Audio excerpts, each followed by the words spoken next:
Hey guys, tonight we are packing our saddlebags, adjusting our dusty turbans, and heading out onto one of the most legendary trade routes in history, the Silk Road. But we're not here for the glamour of silk and spices, oh no. We're diving fork first, or perhaps more accurately, stale crust first, into the strange and incredibly monotonous diet of a Silk Road merchant. Imagine swapping your artisanal sourdough for something that could double as a building material, and your morning coffee for, well, probably just more dust. Your modern palate, accustomed to, say, avocado toast and oat milk lattes, would likely stage a full scale insurrection within hours. This isn't a culinary tour, it's a survival menu. So before you get comfortable, take a moment to like the video and subscribe, but only if you genuinely enjoy what I do here. And as always, I'd love to see where you're tuning in from. So drop your location and local time in the comments below. It's always a treat to see our global campfire growing. Now dim the lights, maybe turn on a fan for that soft background hum, and let's ease into tonight's journey together. The first slivers of a pale, reluctant dawn are beginning to seep through the crumbling archways and narrow window slits of the caravanserai. You stir from a shallow, uneasy sleep, the rough weave of your travel stained woolen blanket doing little to soften the cold, packed earth floor beneath you. Around you, the vast open courtyard of this desert inn is slowly coming alive with the muted sounds of 100 other preparations. Camels grunt and shuffle their breath, misting in the cool pre-dawn air. Donkeys bray impatiently. Somewhere nearby, a fellow merchant, perhaps a Sogdian, like yourself, or maybe a Persian or a Uyghur, coughs a dry, hacking cough that seems to be the unofficial anthem of this trade route. The air is thick with the smell of dust, a fine, pervasive dust that coats everything, mingling with the sharper tang of animal dung, old wood smoke, and the faint, almost metallic scent of unwashed bodies pressed too close for too long. It's not exactly a five-star aromatherapy experience, but it's familiar. It's the perfume of the road. You sit up joints stiff from the cold night and the hard ground. Your back protests with a series of small, indignant creaks. Reaching into your worn leather satchel, your fingers rummage past the tools of your trade. Perhaps some sample bolts of vibrant silk you're hoping to trade further west, or small, carefully wrapped packets of tea, or rhubarb you've brought from the east, until they find what they're looking for: breakfast. It's not a word that inspires much excitement these days. Your hand closes around a small, dense object. You pull it out. It's a piece of flatbread baked days, maybe even weeks ago in some distant settlement. It's roughly circular, the color of the dust that permeates your existence, and about as yielding as a well-fired brick. This, my friend, is your stale bread start. You inspect it in the dim light. There are no visible weevils this morning, which is a small mercy. Sometimes you're not so lucky, and then it's a choice between picking them out or just accepting the extra crunchy protein.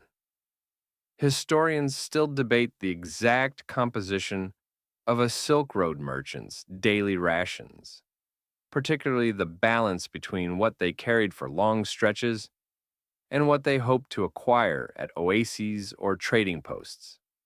For the long, barren stretches, however, staples like this incredibly durable, if unappetizing bread were essential. It was designed for longevity, not for pleasure. You've heard tales of some breads baked so hard they could last for months, provided they didn't get wet. This one feels like it's well on its way to achieving legendary status in the annals of inedible baked goods. You could probably use it to hammer in a tent peg, or perhaps as a makeshift discus if the Olympics ever made it this far east and decided to include a stale provisions category. Breaking off a piece requires a surprising amount of effort. Your teeth already well acquainted with the challenges of this diet brace for impact. The bread doesn't so much break as begrudgingly splinter. You pop a fragment into your mouth. The texture is what you'd expect dry, gritty, and requiring a significant amount of determined mastication to render it even remotely swallowable. The taste is generously described as earthy.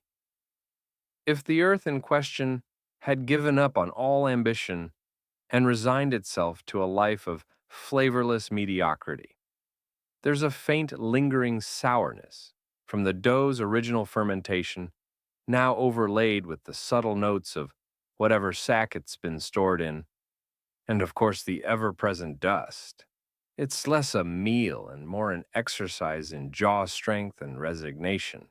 You chew slowly, methodically. There's no point rushing it. Your stomach isn't exactly clamoring for this particular delicacy anyway. This is fuel pure and simple.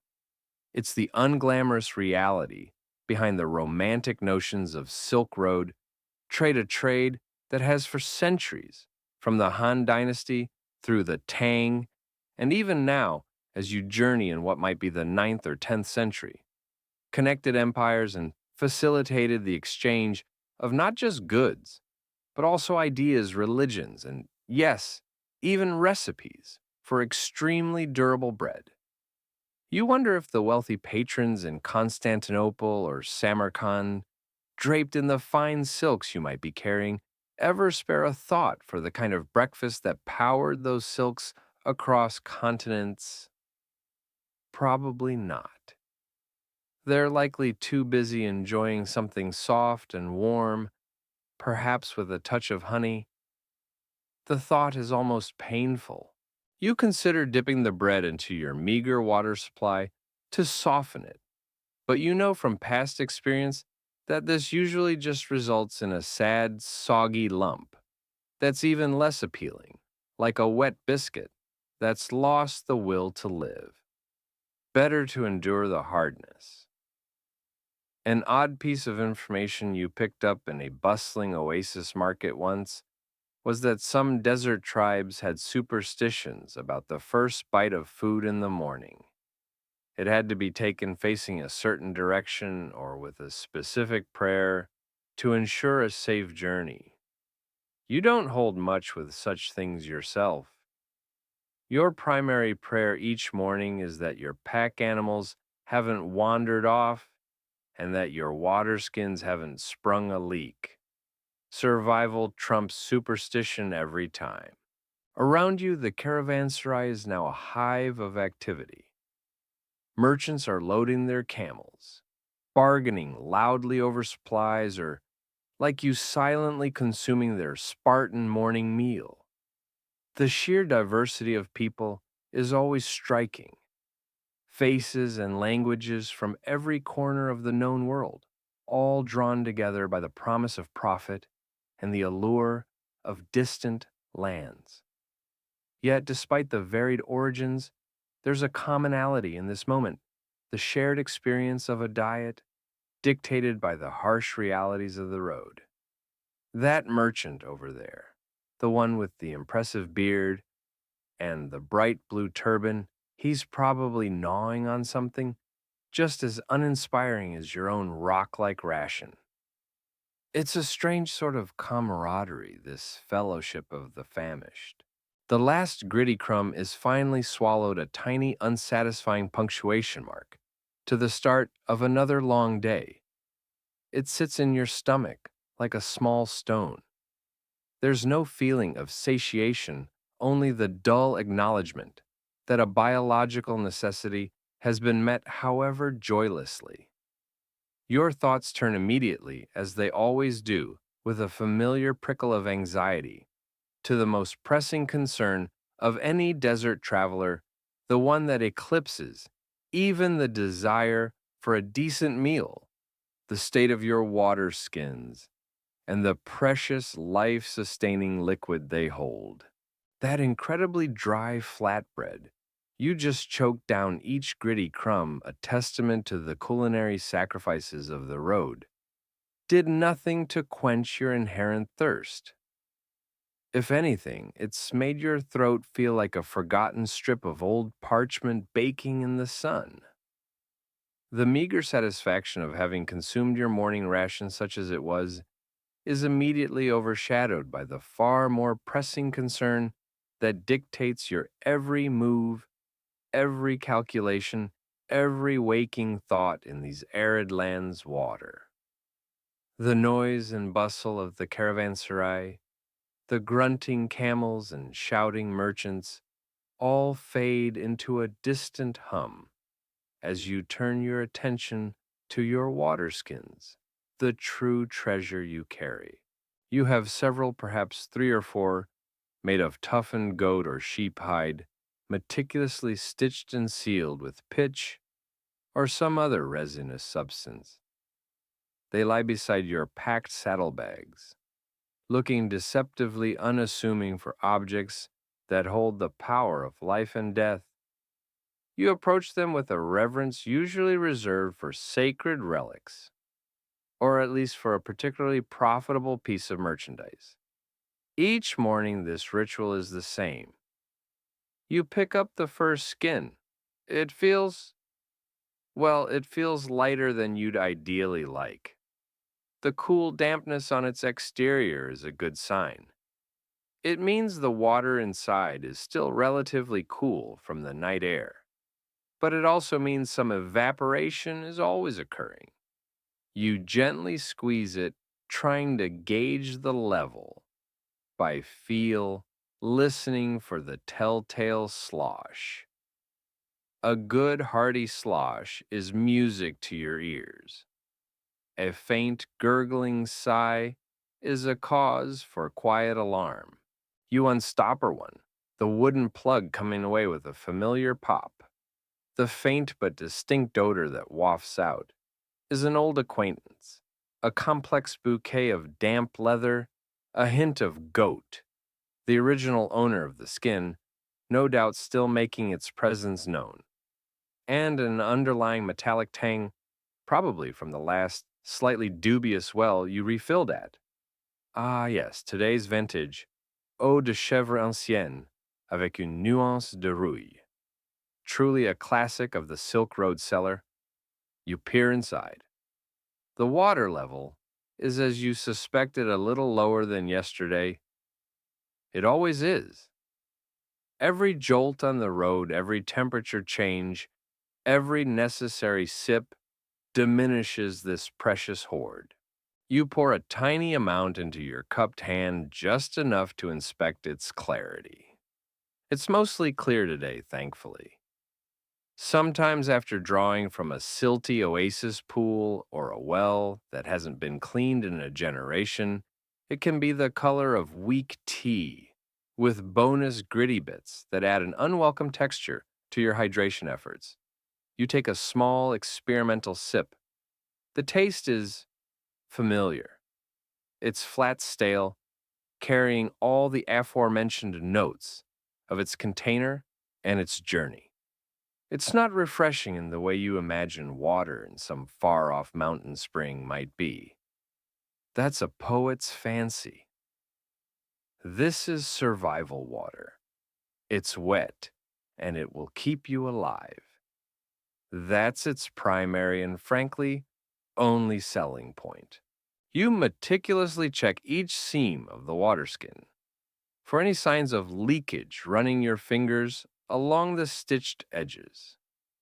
A tiny drip, a mere bead of moisture appearing, where it shouldn't can mean disaster on a long waterless stretch.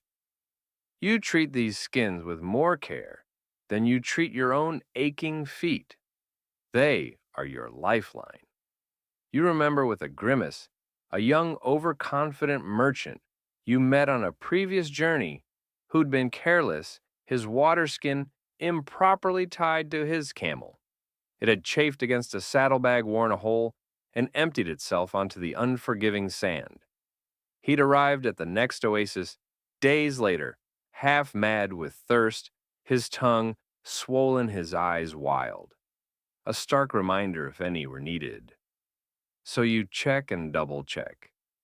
It's almost a paranoid ritual, this careful examination, as if the waterskins were fragile Fabergé eggs, filled with a liquid far more valuable than any jewel. Historians and archaeologists continue to debate the carrying capacity of individual merchants for water on the longest trans-desert routes, particularly through notorious stretches like the Taklamakan Desert, the place of no return. The extent to which they relied on shared caravan resources, if they traveled in a large group, versus their own meticulously guarded personal supplies is a complex question. But for a smaller trader like yourself, perhaps with only a few pack animals, self-sufficiency in water is paramount. The routes themselves are dictated by water oases wells, sometimes even ingenious underground irrigation channels, known as kanats or karez, become the vital stopping points, the pearls strung along the necklace of the Silk Road. Missing one or finding one dry is a catastrophe. You take another small sip not because you're truly thirsty yet, but to wet your dry mouth to wash down the lingering dust of that morning bread. You don't drink deeply. That's a luxury you can't afford. Each mouthful is measured, calculated against the distance to the next known water source. It's a constant wearing anxiety.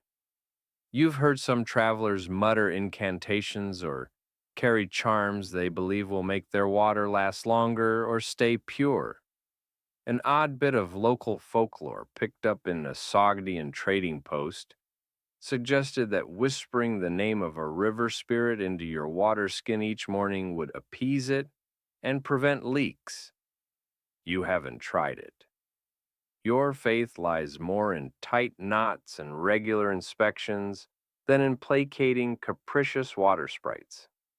You do, however, sometimes wrap your skins in damp rags when the sun is at its fiercest, hoping the evaporation from the rags will help keep the contents a degree or two cooler. Every little bit helps. The other skins are checked with the same painstaking care. One seems a bit fuller. This is your reserve, the one you try not to touch unless absolutely necessary. Its water probably tastes even more ancient and leathery, but it's there. Knowing it's there is a small comfort in this vast, indifferent landscape.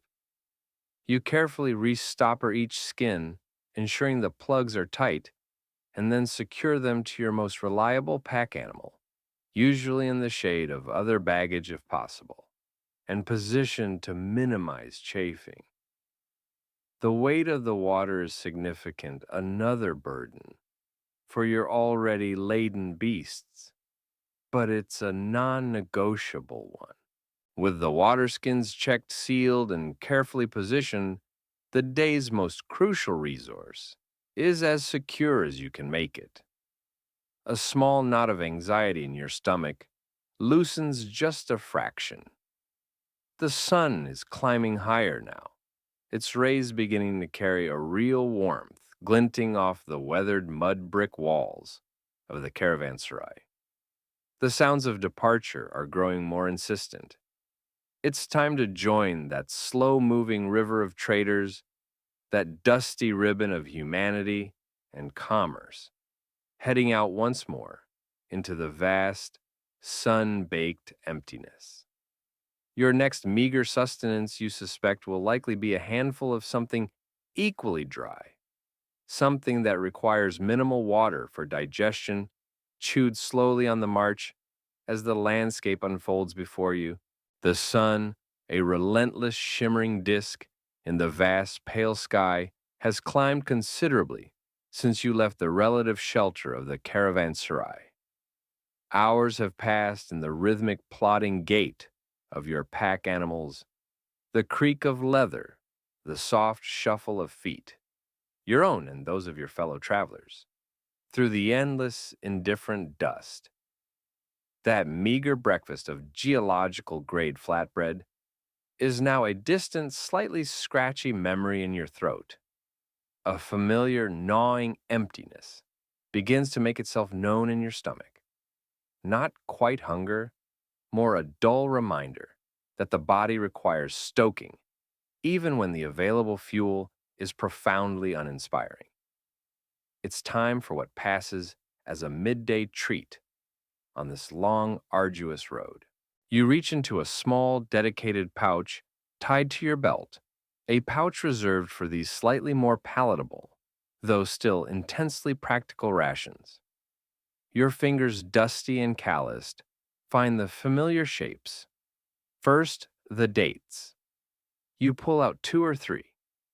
They are shriveled, their dark brown skin wrinkled and coated with a fine film of ambient grit, which you try to wipe off on your tunic, though this mostly just redistributes the dust into a slightly more uniform layer. Compared to this morning's breakfast, these dates feel almost decadent, their concentrated sweetness a rare luxury. They are sticky to the touch, a quality that unfortunately makes them excellent dust magnets, creating a unique Silk Road delicacy you might internally dub sugared grit surprise. You pop the first date into your mouth. The initial chewiness gives way to an intense burst of sugar, a rich figgy sweetness that momentarily eclipses the monotony of the journey. It's a small explosion of pleasure, a brief respite. Dates, have been the lifeblood of desert travelers for millennia, a perfect portable foodstuff packed with energy. They grow abundantly in the oases that punctuate these desolate lands, and when dried, they last for an astonishingly long time, becoming even sweeter, their sugars concentrating as the moisture evaporates. These particular dates probably hail from a palm grove, several weeks' journey behind you, their taste a faint echo of a greener, more hospitable place. You try to make it last, rolling the sticky flesh around your tongue, extracting every last molecule of its precious sweetness. Next, you delve into the pouch again, this time for the nuts. Almonds, most likely, or perhaps a few hardy pistachios or walnuts, depending on what was available for trade or what you managed to pack from your starting point. Today it's almonds. They are unshelled, of course, to protect the kernel, but the shells themselves are like miniature fortresses. You select one and attempt to crack it between your teeth, a risky maneuver that has on occasion resulted in near-dental disaster for less cautious travelers. This particular almond isn't just activated for healthy modern snacking. It seems to be actively plotting against your molars with a will of iron.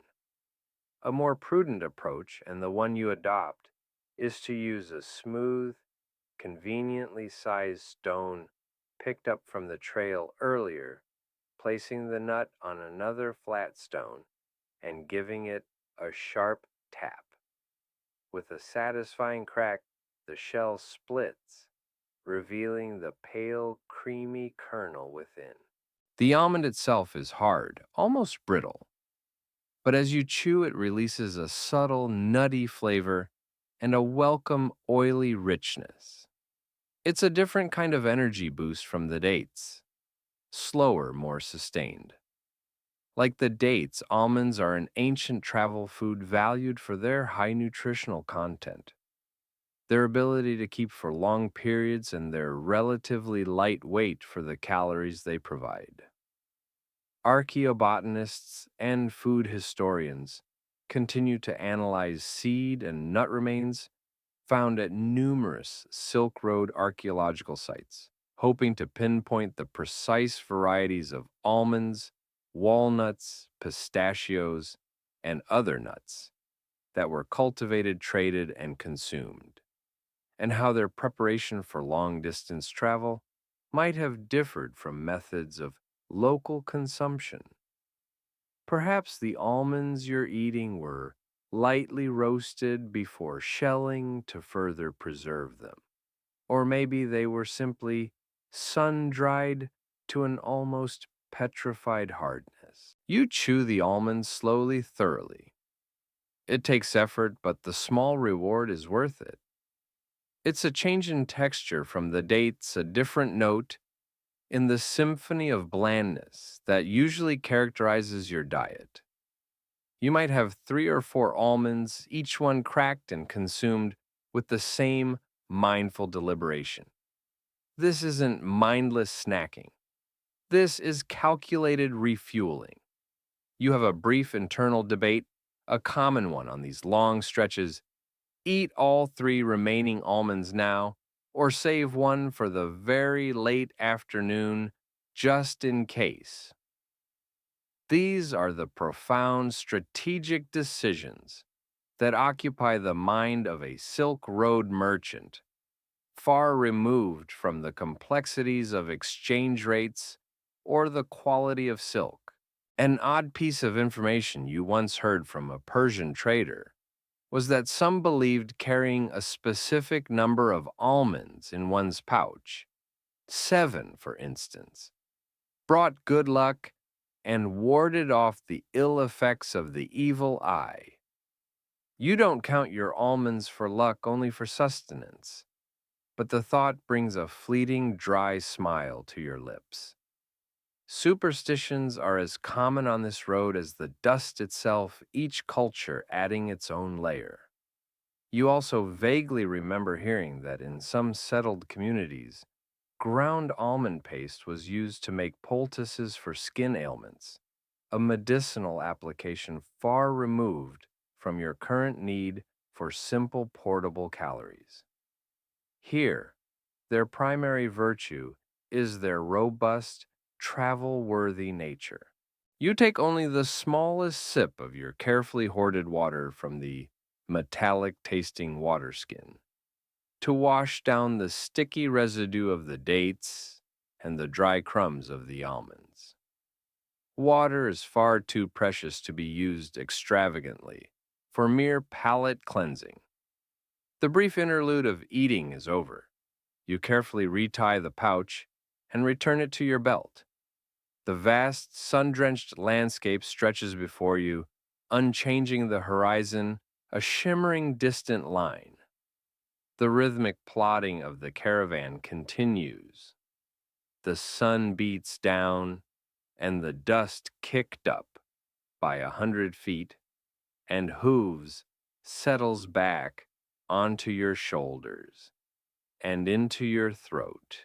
The small burst of sugary and fatty energy from the dates and nuts provides a temporary lift, a slight easing of the dull ache of travel fatigue. It's enough to keep you going for a few more hours through the heat of the afternoon.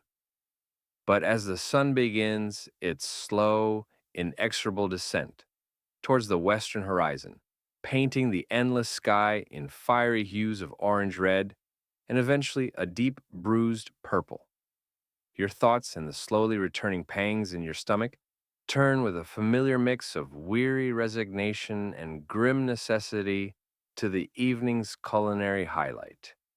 Another exciting, eagerly anticipated installment of boiled grain.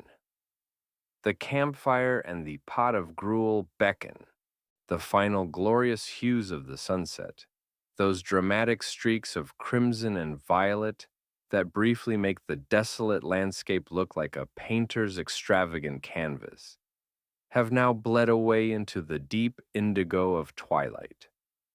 The energy from that small handful of dates and those few fiercely cracked almonds you consumed hours ago has long since dissipated, leaving behind the familiar dull ache of a body that has worked hard and been meagerly rewarded. Your caravan has halted for the night, the animals unburdened and grumbling softly as they settle, and the small temporary camp begins to take shape under a rapidly cooling desert sky. For you and for most of your fellow travelers, this means one thing: it's time for dinner. And dinner, as it has been for countless evenings past, and will be for countless evenings to come, means gruel. The first order of business is the fire. Wood is a rare and precious commodity in many stretches of this arid land. If you're lucky, you might have a few gnarled branches of some hardy desert shrub hoarded from a previous, more generous campsite. More often than not, however, the fuel of choice is dried animal dung. Camel sheep or whatever obliging herbivore has passed this way before. You set about collecting it, a task as glamorous as it sounds, your eyes scanning the ground for suitable patties, already baked hard by the relentless sun. It's not exactly prime oak logs, but it burns, and it imparts a unique smoky and rather pungent aroma to everything cooked over it. An acquired scent, you might say, like a very aggressive, earthy potpourri curated by incontinent camels. With a small pile of fuel assembled, you coax a flame to life, perhaps using a flint and steel, or carefully nurturing an ember carried from the previous night's fire. The flames flicker, casting dancing shadows on the dusty ground and the weary faces of your companions. The air grows colder with the deepening night, and the small circle of warmth from the fire is a welcome, if smoky, comfort. Now for the main event.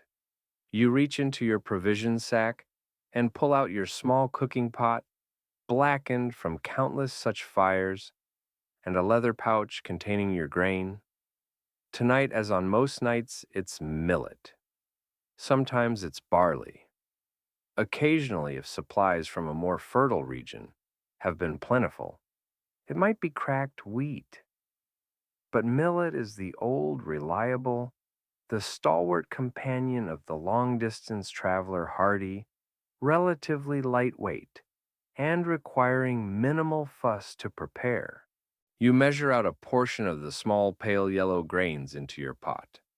Not too much, supplies must be conserved. Then you reach for one of your precious water skins. Every drop of water used for cooking is a drop not available for drinking, so this too is a careful calculation.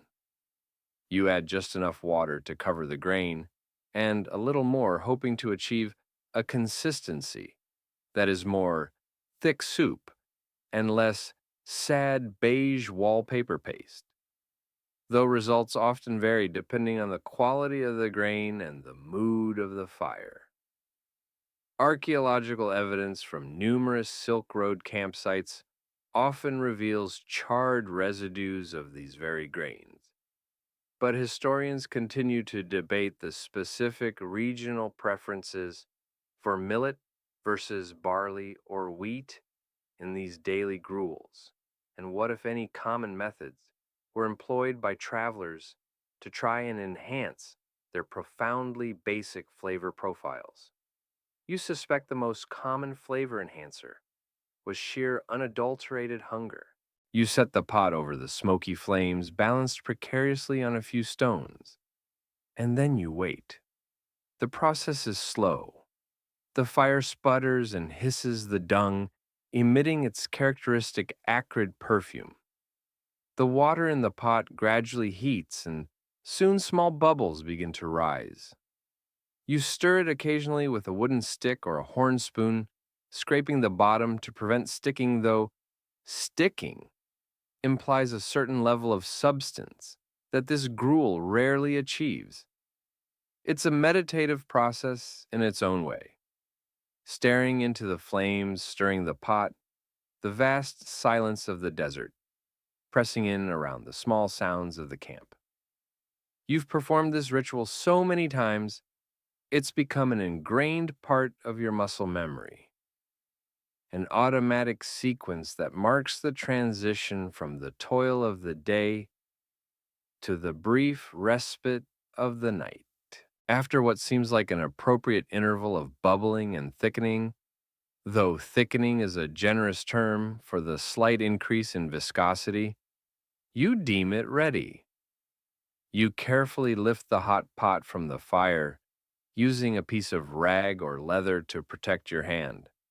The aroma that rises is, well, it's the aroma of boiled millet, cooked over a dung fire. It's not going to win any culinary awards. It's bland, slightly smoky, with an underlying earthy note that might be the grain or might just be the residual dust that has inevitably found its way into the pot. You pour a portion into your simple wooden or clay bowl. You might have a fleeting, slightly desperate hope that tonight, by some strange desert magic, it will taste different. Perhaps a hint of wild thyme, a whisper of forgotten spice. No, it tastes exactly as it did last night, and the night before, that like boiled millet. Perhaps tonight the millet will have a hint of profound existential resignation.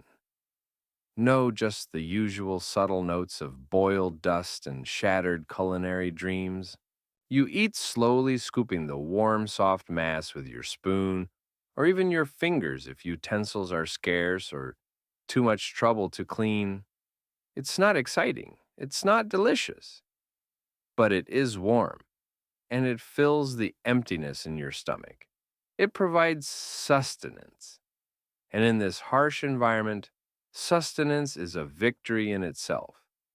You might have carried a tiny, precious lump of rock salt with you, and a minuscule pinch of that, carefully ground between your fingers and sprinkled over the gruel, can elevate it from utterly bland to merely very bland. This is high cuisine on the road. An odd bit of information you once heard from a Bactrian camel driver was that sometimes if a family member was sick, they would add specific, often bitter herbs to their gruel, believing them to have medicinal properties. A kind of early, desperate chicken soup, but with millet and desert weeds.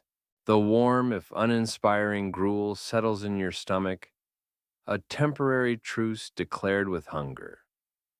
The fire crackles softly, the stars begin to prick the darkening velvet of the sky above, impossibly bright and numerous in this clear, unpolluted air. You lean back against your saddlebag, the day's journey weighing heavily on your limbs. You scan the dimming landscape around the small, flickering perimeter of the firelight, a faint, almost unconscious flicker of hope, or perhaps just ingrained habit, making you wonder if a stray, overlooked edible green might have miraculously sprouted in the parched earth nearby. Anything to break the relentless beige monotony for just one meal, for just one moment. The last spoonful of the lukewarm millet gruel has been consumed, its bland, slightly gritty presence settling in your stomach with the familiar weight of resignation. The dung fire has burned down to a small pile of glowing embers, casting a faint, flickering orange light on your immediate surroundings as the desert night deepens around your small encampment. Stars unbelievably numerous and brilliant in the clear, dark sky seem close enough to touch. It's in these quiet moments, after the primary business of setting camp and eating has concluded, that a restless habit born of countless monotonous meals sometimes takes over. Your eyes, accustomed to scanning the vast, empty horizons for days on end, Now idly scan the immediate shadowy vicinity of the firelight. You're not expecting to find a lost treasure or a hidden spring. You're looking for something far more humble, yet in its own way, almost as precious a hint of green.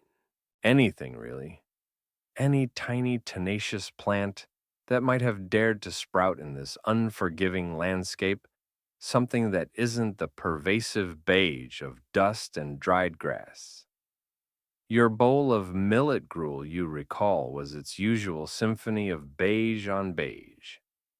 The memory of its utter lack of distinction is a powerful motivator. So you rise stiffly and take a few cautious steps away from the dying fire, your eyes trying to penetrate the gloom. Perhaps near that cluster of rocks or in the slight depression where a rare shower might have lingered a fraction longer. And then you see it, or you think you see it. A small, low-growing cluster of leaves, darker than the surrounding sand, catching the faint starlight. You approach it with the caution of a treasure hunter, nearing an ancient chest. Kneeling down, you examine it closely. Your knowledge of desert flora is hard-won, gleaned from snippets of advice from older merchants, observations of what the camels avoid, or occasionally nibble, and a few near misses, with unpleasantly bitter or worse vegetation in your greener, more experimental youth. You gently touch a leaf. It's slightly rough, a little fuzzy perhaps. You crush a tiny piece between your fingers and bring it to your nose. A faint peppery or perhaps slightly tangy aroma rises. Yes, this is one of the edible ones. Not a delicacy by any stretch of the imagination in a more fertile land, but out here, it's practically a banquet. You examine the leaves like a scholar deciphering an ancient tiny manuscript, one that might either contain profound culinary wisdom or simply result in a profoundly upset stomach later. But this one, you're fairly certain is safe. It might be a variety of wild desert sage, or a type of hardy, peppery cress, or perhaps something akin to wild thyme, its leaves small, but packed with a surprising intensity of flavor.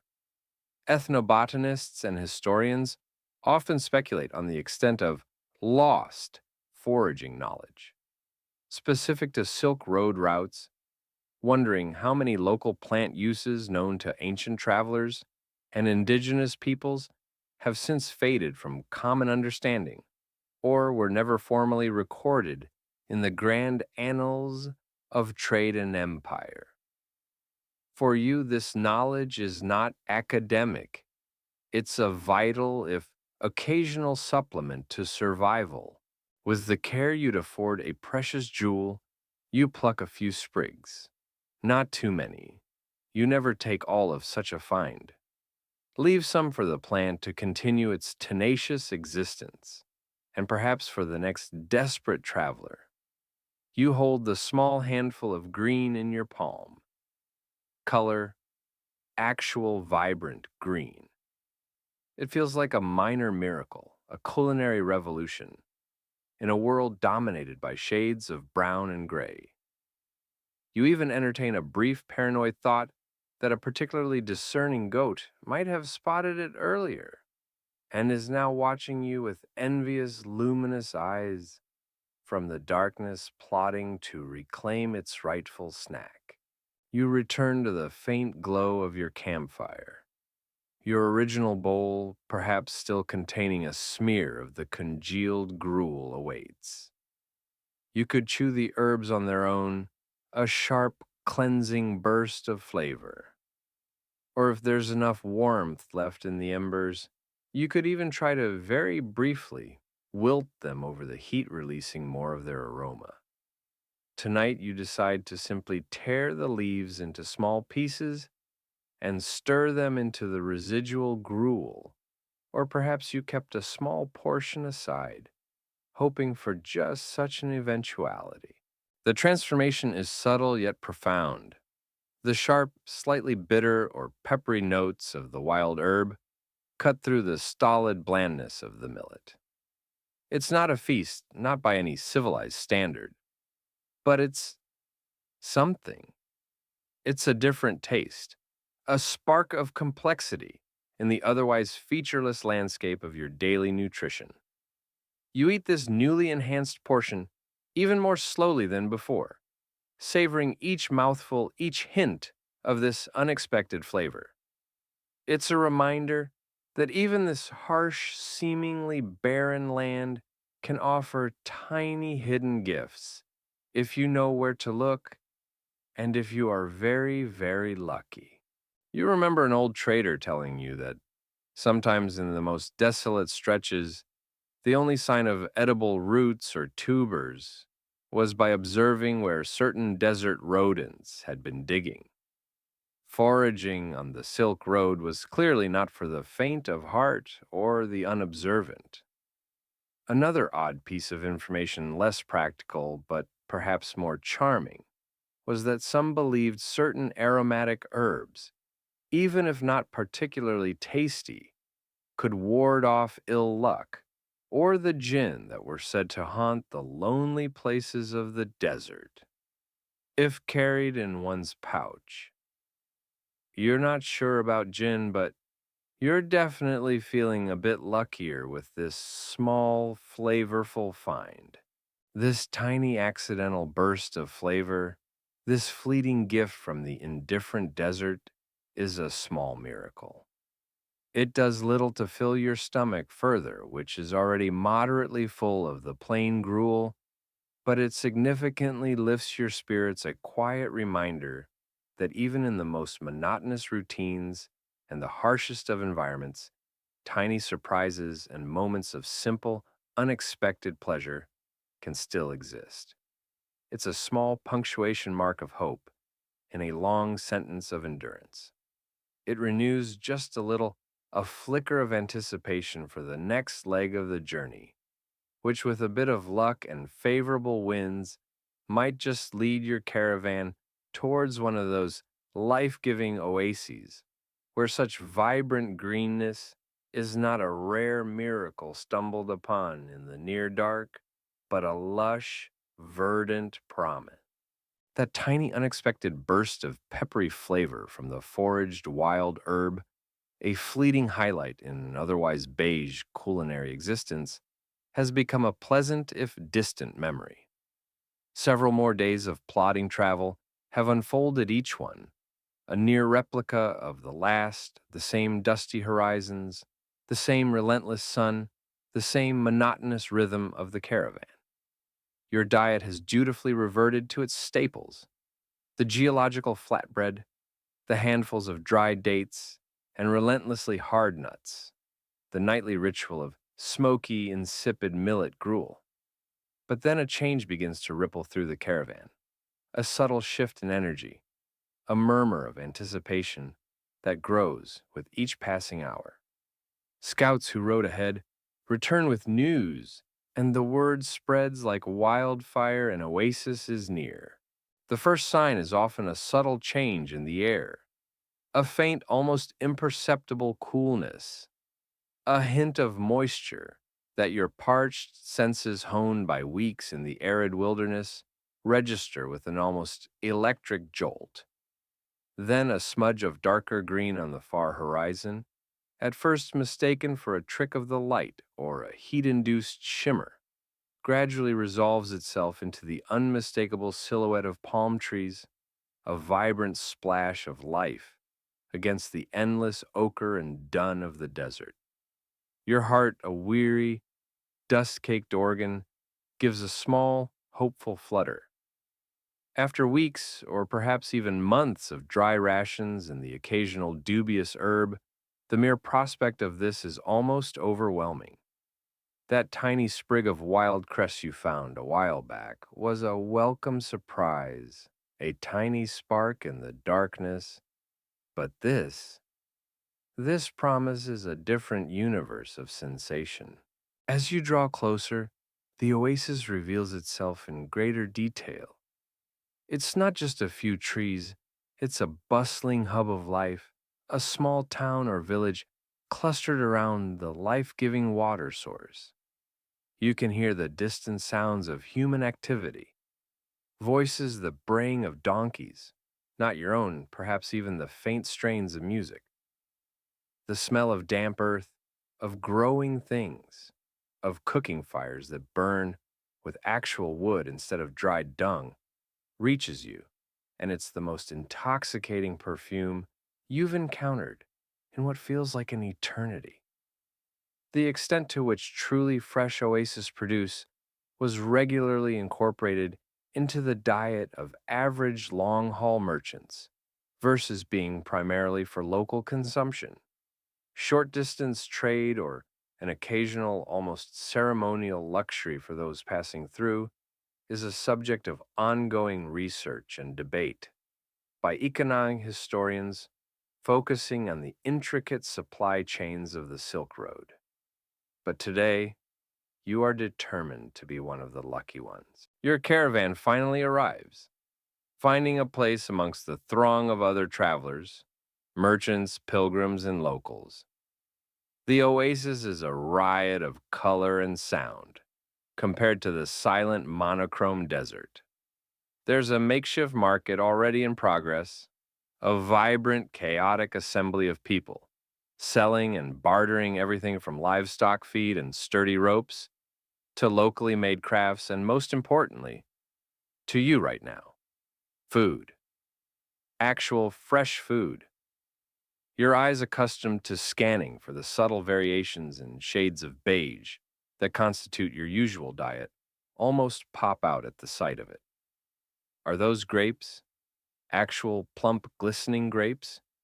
And melons, their green rinds, promising a cool, watery sweetness within figs pomegranates. Perhaps some unfamiliar local fruits, whose names you don't even know, but whose vibrant colors sing a siren song to your deprived palate. Is this real?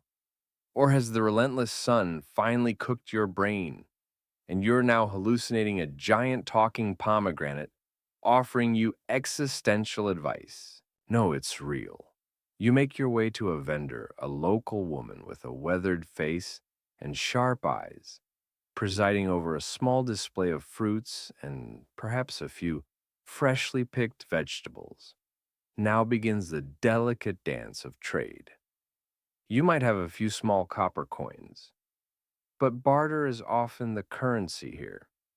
Perhaps you offer a small measure of salt, a universally valued commodity you carry, or a few beads, or even a less than perfect piece of dyed cloth that you know won't fetch a good price further along the route. The negotiation is intense, a flurry of gestures and numbers, each party trying to get the best deal. You find yourself haggling with the ferocity usually reserved for a major silk transaction, all for a handful of apricots or a single perfect peach. It feels like a high stakes negotiation for a small edible kingdom. Finally, a deal is struck. You are the proud owner of a small quantity of fresh produce. Perhaps it's a cluster of dark, sweet grapes, their skins still faintly dewed, or a melon which you tap hopefully trying to discern its ripeness. Or maybe a few sun-warmed figs, their skin soft and yielding. Whatever it is, you handle it like the most precious treasure, far more valuable at this moment than any bolt of silk or chest of tea. You find a quiet spot away from the immediate bustle, perhaps under the shade of a date palm, and then the first bite. The explosion of flavor in your mouth is almost shocking. If it's a grape, it's a burst of cool, sweet tart juice that seems to wash away weeks of dust and monotony. If it's a fig, its jammy sweetness and soft texture are a revelation. After existing for so long on things that are primarily dry, hard, and bland, The sheer vibrancy of fresh fruit, its juiciness, its complex sugars, its bright acidity, its fragrant aroma, is an experience that borders on the ecstatic. You close your eyes, savoring every molecule. This isn't just eating, this is a resurrection of the senses. You try to eat it slowly to make it last, to commit every nuance of its taste and texture to memory. But the craving is too strong, the pleasure too intense. Eat it slowly. Savor. Nope, it's gone. Well, that was a glorious 30 seconds of pure, unadulterated bliss. You might also manage to trade for some fresh greens or perhaps a cucumber, something crisp and watery that provides a welcome crunch. Even a simple, freshly baked piece of local flatbread, soft and warm, tastes like the most exquisite manna from heaven after your usual diet of mummified road bread. For a brief period, you are not just a weary merchant, you are a connoisseur of the keenly appreciated, a gourmand of the desperately desired. You might even splurge on a cup of something other than your metallic tasting water skin special. Perhaps some fresh well water, or even a cup of locally brewed herbal infusion. An odd thing you once heard was that some very well established oases, particularly those with access to winter ice from nearby mountains that was stored in deep pits, could occasionally offer cooled drinks or even chilled fruit, an almost unimaginable luxury in the desert heat. You see no sign of such opulent refrigeration here, but the simple coolness of a freshly picked melon is miracle enough. But the oasis, with its life giving water, its shade, and its fleeting bounty, is a temporary paradise, a brief interlude in the grand, arduous sweep of your journey. Your stay is necessarily short, dictated by the rhythms of the caravan, the need to move on to reach your ultimate destination, to fulfill your contracts and sell your wares. With a last lingering taste of sweetness and juice on your tongue, and perhaps a small, carefully wrapped piece of fruit, a single apricot, a couple of dates, far superior to your own trail worn supply. Tucked away for the next day's difficult march, you prepare to re enter the familiar sun scorched embrace of the arid lands. The memory of fresh flavors will sustain your spirit for a while, but you know with a familiar sense of resignation that the familiar, reliable taste of salted meat and dried grain awaits.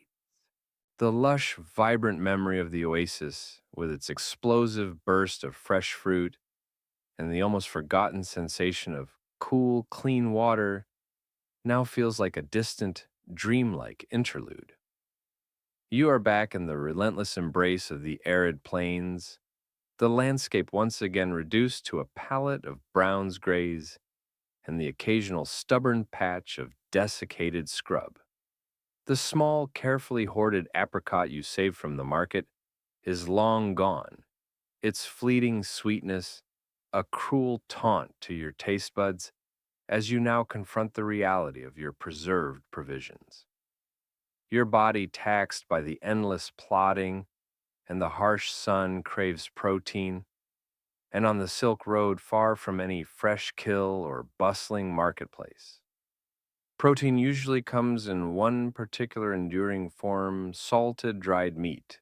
You rummage in your saddlebag past the bolts of silk or the sacks of spices that are your livelihood, and pull out a slab of it. It's not an appetizing sight.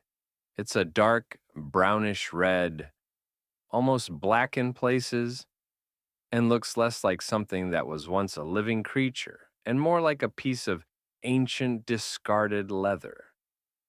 It might be mutton or goat or perhaps even camel, depending on what was available and cheapest at the last major provisioning stop.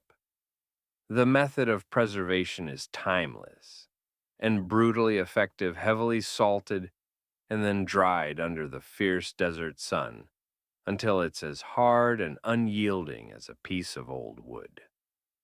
Food historians and archaeologists often try to reconstruct the exact curing processes for these preserved meats, debating the specific combinations of salt, sun drying, and sometimes smoking used in different regions along the Silk Road, and how these techniques impacted not only the meat's longevity, but also its already compromised palatability. You draw your utility knife, a sturdy all purpose blade that serves for everything from cutting rope to well dissecting your dinner, and attempt to saw off a manageable chunk. It's a struggle. The meat is incredibly tough. Its fibers fuse together into a dense, uncooperative mass. You finally manage to tear and cut away a strip about the size of your thumb. The aroma that arises is pungent, overwhelmingly salty, with a gamey undertone that speaks of its animal origin and its long journey in your bag. Sometimes, if the preservation wasn't perfect, or if it's been stored for a particularly long time, there's an additional faint, slightly sour or rancid note that you try to ignore. Today, it just smells intensely of salt and old animal. You briefly eye a particular greenish tinge on one edge, and an internal debate ensues. Is that a unique regional spice I've forgotten about? Or is the meat quietly staging a protest against being eaten? You decide to trim that bit off just in case. Better safe than sorry when the nearest physician is several weeks' journey away. Popping the piece into your mouth is the beginning of a long and arduous siege rather than a pleasant act of eating. The initial taste is an assault of salt. It's so intensely saline that it makes your eyes water and your tongue recoil. Then comes the texture. Oh, the texture. It's like gnawing on a well-salted sandal, or perhaps a particularly stubborn piece of old rope that's been marinated in brine.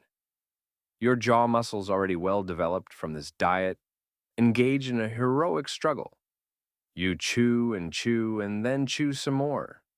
It's a monotonous, laborious process. You suspect that by the end of this particular trade expedition, your jaw will be so powerful you could crack walnuts with your teeth, assuming you have any teeth left after battling this meat. Slowly, very slowly, the meat begins to yield its desiccated fibers, gradually rehydrating with your saliva, becoming slightly less like concrete and more like, say, very old, very tough rubber. A faint meaty flavor begins to emerge from beneath the salt, a reminder that this was once part of a living creature. It's not delicious. It's not even particularly pleasant. But it is undeniably protein, and your body, however, reluctantly recognizes its value. It's another chapter in the ongoing saga of sustenance over sensation, the unwritten motto of every long haul merchant. You might recall tales of other, slightly more palatable ways to consume this roadworthy protein. Some travelers, if they had the time and the water to spare, would boil small pieces of it for a long time, creating a salty broth and rendering the meat slightly more tender. Sometimes tiny slivers were added to the nightly gruel if one was feeling extravagant, transforming the bland porridge into a marginally more savory, if still texturally challenging meal. An odd bit of information you once picked up was that some nomadic groups would pound the hardest dried meat into a fine powder, almost like a protein supplement, which could then be easily stirred into broths or even mixed with fat to create a calorie-dense travel food. You don't have the equipment for pounding meat into powder, so you're stuck with the direct tooth testing approach As you chew, your gaze might wander over the landscape, or perhaps to your fellow travelers, each engaged in their own similar battles with their preserved provisions. There's a shared understanding in these moments, an unspoken acknowledgement of the harsh necessities of the road. This salty, leathery penance is the price of your chosen profession, the cost of chasing profits across continents, of connecting distant worlds with the goods you carry. The memory of that juicy melon from the oasis, its cool sweetness, its yielding flesh, is now almost a form of self inflicted torture, a stark contrast to the fibrous, salt saturated reality currently occupying your mouth. After what feels like an eternity of dedicated mastication, the piece of meat is finally reduced to a swallowable consistency. You gulp it down, washing it with a very small, carefully rationed sip of your lukewarm, metallic tasting water. The saltiness lingers on your tongue, a persistent reminder. You might eat another small piece, or perhaps decide that one such wrestling match is enough for now. Your jaw certainly feels like it's had a full workout. This salty, leathery penance is your lot for now, a recurring feature in the culinary landscape of your journey, a reminder of the constant battle against decay and the ingenuity required to transport sustenance across vast, inhospitable territories. But the Silk Road is not just a path of hardship, it is also a river of encounters, a place where cultures and their customs intermingle. And sometimes, just when the overwhelming monotony of your own carefully hoarded supplies becomes truly unbearable, a different kind of sustenance, a different culture's unique offering might unexpectedly appear on the horizon, perhaps from a nomadic tent. You spot pitched in the distance, hinting at flavors and textures unknown. The relentless salty memory of your last encounter with the preserved meat ration still lingers on your palate, a testament to the joyless necessity of much of your road diet. Days melt into one another, a blur of dusty trails, weary animals, and the unchanging vast expanse of the steppe or semi-desert. Your internal landscape often mirrors the external one, a bit barren, punctuated by the occasional fleeting thought of a decent meal. But the Silk Road, that great artery of exchange, is not just about goods. It's about the unexpected encounters with the diverse peoples who inhabit its fringes. And it is one such encounter that now breaks the monotony of your journey. In the distance, you spot them first as dark, low shapes against the horizon. Yurts, or jers, as some call them, the traditional portable dwellings of the nomadic peoples who roam these vast grasslands. As you draw closer, the encampment resolves into a scene of bustling yet somehow harmonious activity. Herds of horses, sheep, and perhaps even some shaggy Bactrian camels graze nearby, tended by weathered-looking herders on nimble ponies. Dogs bark a boisterous welcome or perhaps a warning as your small merchant party approaches. Children, their faces ruddy from the wind and sun, stop their play to stare with open curiosity. These are the people of the steppes, perhaps a Turkic tribe or Scythian descendants, or one of the many other groups whose ancestors have ridden these lands for countless generations, their lives so intimately tied to their livestock, and the rhythms of seasonal migration are a world away from your own life of towns, markets, and carefully calculated profit margins. Hospitality to travelers is often a deeply ingrained value. In these nomadic cultures, a necessary virtue in lands where survival can depend on mutual aid. After some initial cautious exchanges, perhaps your guide knows a few words of their dialect or universal gestures of peace and trade are employed. You find yourself invited to share in their meager, yet generously offered sustenance. You're led towards one of the yurts, the air inside, surprisingly cool after the heat outside, filled with the smell of wool leather and a faint, slightly sour, unfamiliar aroma. After the customary greetings, your host, a man with eyes as keen as a hawk's and a face like a sun-baked landscape, offers you a bowl. It's not fine porcelain or glazed ceramic. It's likely a simple wooden bowl, or perhaps one crafted from hardened leather, worn smooth with use. And what it contains is the lifeblood of these horse-herding cultures, kumis fermented mare's milk. This is a world away from your usual fare of bland millet and gritty bread. After the intensely salty, leathery battle with your dried meat ration, not too long ago, anything liquid and even remotely nutritious that isn't your own metallic tasting water skin supply feels like a gift from the heavens, even if its appearance is a little challenging. The kumis is a milky off-white liquid, perhaps, with a slight froth on top if it's been freshly churned. The smell is distinctive to say the least. A potent combination of sourness, a yeasty tang, and something else you can't quite place.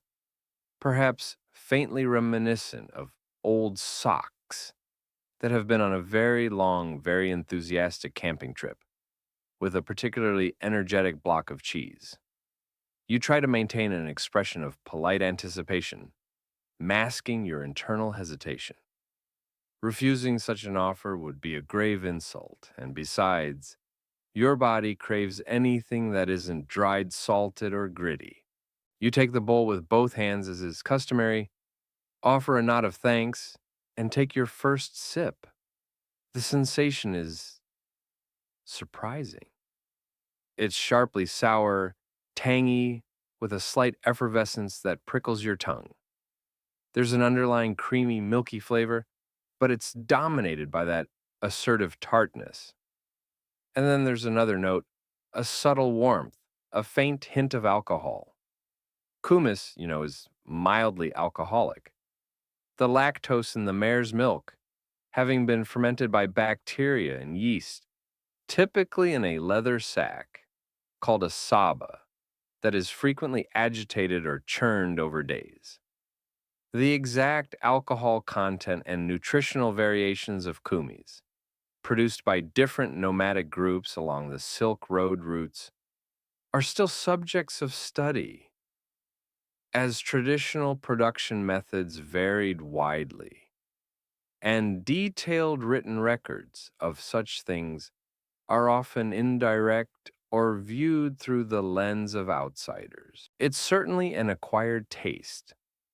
Your palate, accustomed to the one-dimensional assault of salt or the profound neutrality of boiled grain, is currently staging a small confused rebellion.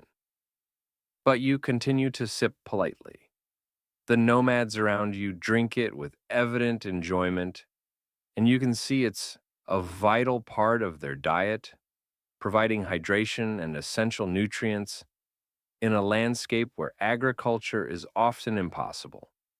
You recall hearing an odd piece of information, perhaps from an old Greek text by Herodotus, that some scholar was discussing in a caravanserai about the ancient Scythians and their complex methods of processing mare's milk, hinting at the deep historical roots of such practices across the steppes. These traditions are ancient, far older than the silk route itself. As you drink more, the initial shock of the flavor begins to subside, or perhaps your taste buds simply surrender. You start to notice other qualities, It's surprisingly refreshing despite its sourness and that slight alcoholic kick, while not potent enough to cause intoxication in small amounts, does create a certain lightness, a subtle, pleasant warmth that spreads through your limbs. Well, you think to yourself, this is a new development. My mouth is still trying to file a formal complaint, but my head feels unexpectedly cheerful. You try to maintain a grateful expression, nodding appreciatively to your host, hoping your face isn't betraying the internal wrestling match between polite acceptance and sensory bewilderment. These nomadic peoples, whose entire existence revolves around their herds, have mastered the art of deriving sustenance from their animals in ways that settled folk rarely comprehend. Milk in its various forms, fresh soured, fermented, like this kumis, or made into cheese and dried curds, kurut, that are almost as hard as stones but last for ages, is central to their survival. You might even be offered some of those dried curds, which require vigorous sucking and chewing to soften, releasing a sharp, salty, yogurty flavor. It's all a far cry from the soft bread and sweet fruits you dream of from more settled lands. With the unusual taste of the kumis still tingling on your tongue, and a strange, not entirely unpleasant sense of lightness in your limbs, the time eventually comes to take your leave. Perhaps a small trade has been conducted. A few needles or a bit of your salt exchanged for some of their robust wool or a piece of leather. You express your thanks for their hospitality as best you can. Their world so deeply attuned to the vast grasslands and the rhythms of their herds, so different from the dusty marketplaces and walled cities you usually frequent, begins to fade behind you as your small party rejoins the main track. The memory of their unique offering and its even more unique flavor lingers, a curious interruption in the long narrative of your journey as you press on towards the next rumored outpost of settled civilization, a modest trading settlement that supposedly lies a few more days ahead. The rather unique tangy aftertaste of the nomad's kumis, that surprising fermented mare's milk, has long since faded from your tongue, though the memory of that unexpected cultural immersion and the slight, almost cheerful buzz it imparted still brings a faint smile to your lips. Several more days of travel have unspooled, each one a familiar tapestry woven from dust distance and the rhythmic plodding of your pack animals. The landscape may have subtly shifted, perhaps becoming a little rockier, or showing signs of more frequent, if still sparse, vegetation, hinting at the proximity of a more permanent water source. And indeed, your caravan is now approaching what has been described as a small trading settlement, not a grand oasis city, but a modest outpost, a tiny node in the vast, sprawling network of the Silk Road. It's not much to look at this settlement. A cluster of low mud brick buildings, perhaps a slightly larger structure that serves as a caravanserai of sorts, and a dusty open area that functions as a rudimentary marketplace. There are a few tethered camels, some donkeys, and a scattering of local people. Their clothing and features perhaps subtly different from the nomadic folk you encountered earlier, indicative of a more settled agricultural way of life, however marginal. The air smells of dust animals and the faint, tantalizing aroma of wood smoke from cooking fires. Real wood smoke, a welcome change from the acrid scent of burning dung. Your primary interest, however, lies in the possibility of acquiring something anything to break the relentless, soul-crushing blandness of your usual trail fare. The memory of that single wild herb you found was a momentary reprieve, but you yearn for a more reliable, if still modest, improvement. You are on a quest for spice. You make your way to the small market area. There are no grand stalls laden with exotic goods here. Instead, a few vendors sit on mats, displaying meager offerings, some locally grown grains if the season is right. Perhaps a few pieces of rough pottery, some leather goods, and if your luck holds a small selection of dried goods or flavorings. Your eyes scan eagerly. You're not looking for the precious saffron cloves or nutmeg that you might yourself be transporting in carefully guarded chests to sell for a king's ransom in the West. Those are far too valuable to waste on your own miserable gruel. No, you're seeking something more common, something affordable in minuscule quantities. Perhaps a bit of cumin, some coriander seeds, or even a few dried fiery chilies. If you've ventured far enough south or east for them to have permeated the trade routes, though you are generally traversing lands where chili is not yet a common spice, that particular fire being a gift from a world yet unknown to this one. Today, your eyes alight on a merchant who has a few small rough cloth bags containing what look like ground spices. You approach and the bartering begins. Even for a thimbleful of common spice, the negotiation can be surprisingly intense. The exact pricing and availability of common versus luxury spices at these minor trading posts along the Silk Road remain difficult for modern historians to quantify with absolute precision, as written records of such small transactions are incredibly scarce, and values would have fluctuated wildly based on location, the season, recent caravan arrivals, and the general geopolitical stability of the region. You don't have detailed market reports. You have your wits and a few small trade items you can spare. Perhaps a single unwanted button, a short length of ordinary cord, or you might even offer a tiny fraction of your own, less valuable trade goods.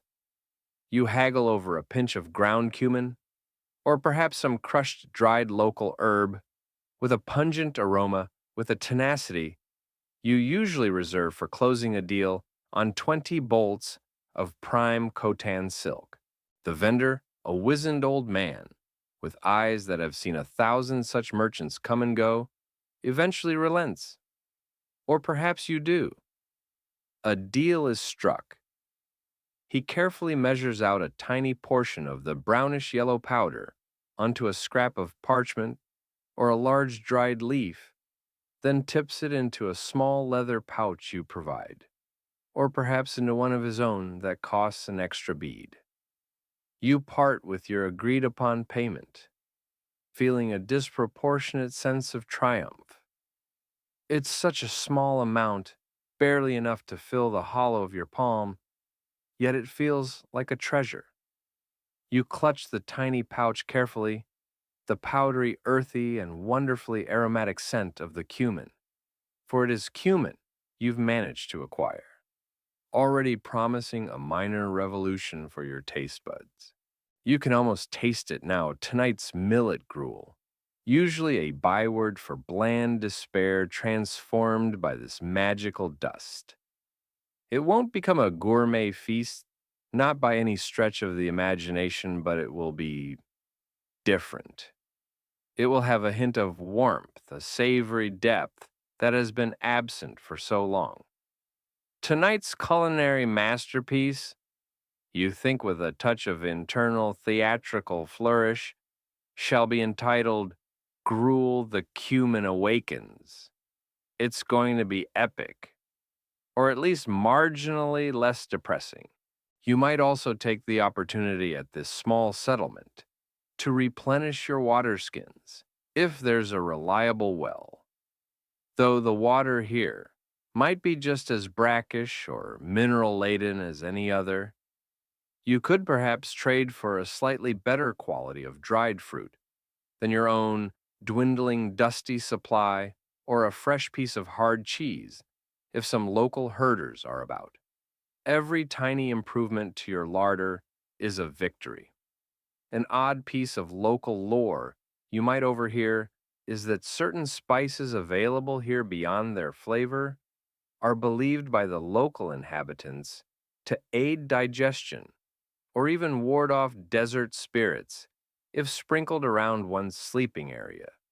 A multi-purpose benefit for the wary traveler.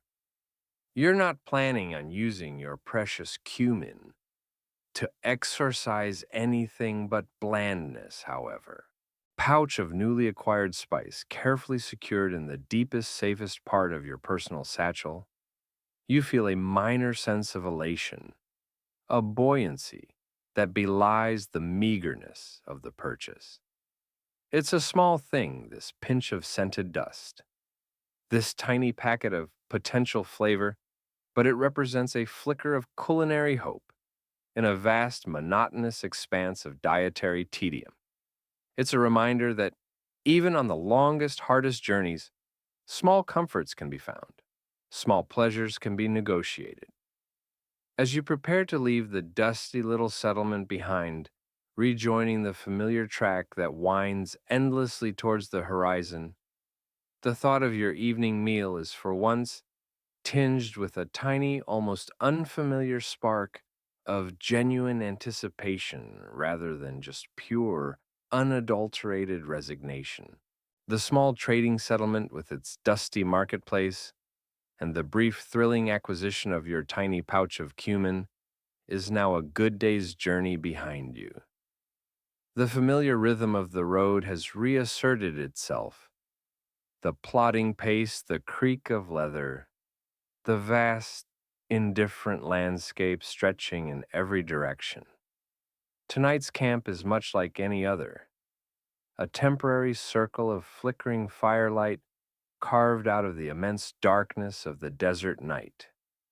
Even though this evening's gruel, thanks to that precious pinch of cumin you so shrewdly bartered for, was a minor culinary triumph, a veritable explosion of savory warmth, compared to its usual bland self, a familiar, almost ritualistic craving for something more substantial, something to occupy your jaw and your thoughts begins to stir as the night deepens. The fire has died down to glowing embers, casting just enough light to see the shapes of your sleeping companions and the dark, hulking forms of the resting pack animals. Above you, the sky is a breathtaking spectacle, unblemished by the smoke of cities or the haze of more humid lands. The stars here blaze with an almost ferocious intensity, a dense carpet of diamonds scattered across an infinite expanse of black velvet. You lean back against a saddlebag, pulling your rough woolen blanket a little tighter against the chill night air, and reach for another old friend, or perhaps more accurately, a familiar dental adversary. From your dwindling supplies, a strip of dried meat, the ubiquitous jerky of the long-distance traveler. This is the same type of heavily salted, sun-dried flesh you've gnawed on countless times before, perhaps a piece of mutton or goat, its texture somewhere between old leather and petrified wood. You select a strip, its surface dark and uninviting in the faint starlight. The aroma is faint but sharp, salt old smoke, and the undeniable tang of preserved animal. This isn't a snack you eat for pleasure. It's a task you undertake for sustenance, and perhaps tonight for the meditative quality of its prolonged consumption. You place one end in your mouth and begin to chew and chew, and then for good measure you chew some more. The jerky yields with extreme reluctance demanding a significant investment of time and jaw power. It's so dry, it feels like it actively absorbs more moisture from your mouth than it provides in return, making those sips from your metallic tasting water skin all the more necessary, however sparingly you take them.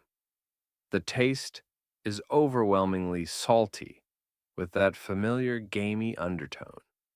It's the flavor of endurance, the taste of the road itself. As you work on the stubbornly resilient meat, your gaze drifts upwards to the celestial panorama. Constellations you might vaguely recognize, perhaps a familiar dipper shape here, a belt of stars there, mingle with countless others that are just an undifferentiated glittering spray. Is that the great camel driver the old astronomer in Samarkand spoke of, or just a random, particularly dense cluster of sparkly bits? Probably just the sparkly bits. The extent to which ordinary Silk Road merchants like yourself utilize sophisticated celestial navigation beyond a rudimentary directional awareness gleaned from the sun during the day, and perhaps the pole star or other prominent star groups at night, remains a point of ongoing discussion among historians of science and ancient exploration. For most, the sky was more a magnificent, humbling backdrop and a general guide than a precise navigational chart. You reflect on the journey so far. The cities and oases left behind, the faces of people met, the goods traded, the profits hoped for, the dangers narrowly avoided.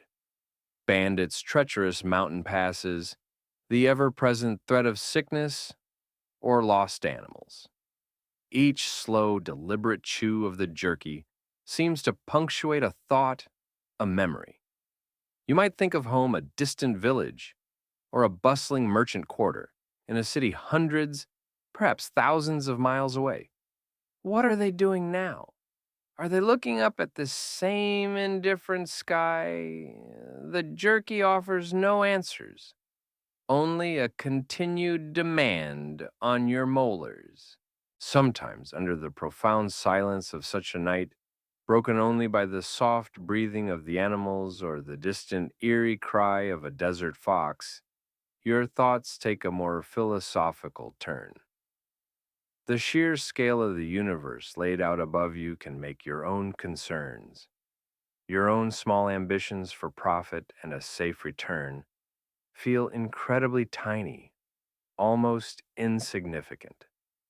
Then again, sometimes your most profound thought while engaged in this nightly ritual is simply, this jerky is really, really tough.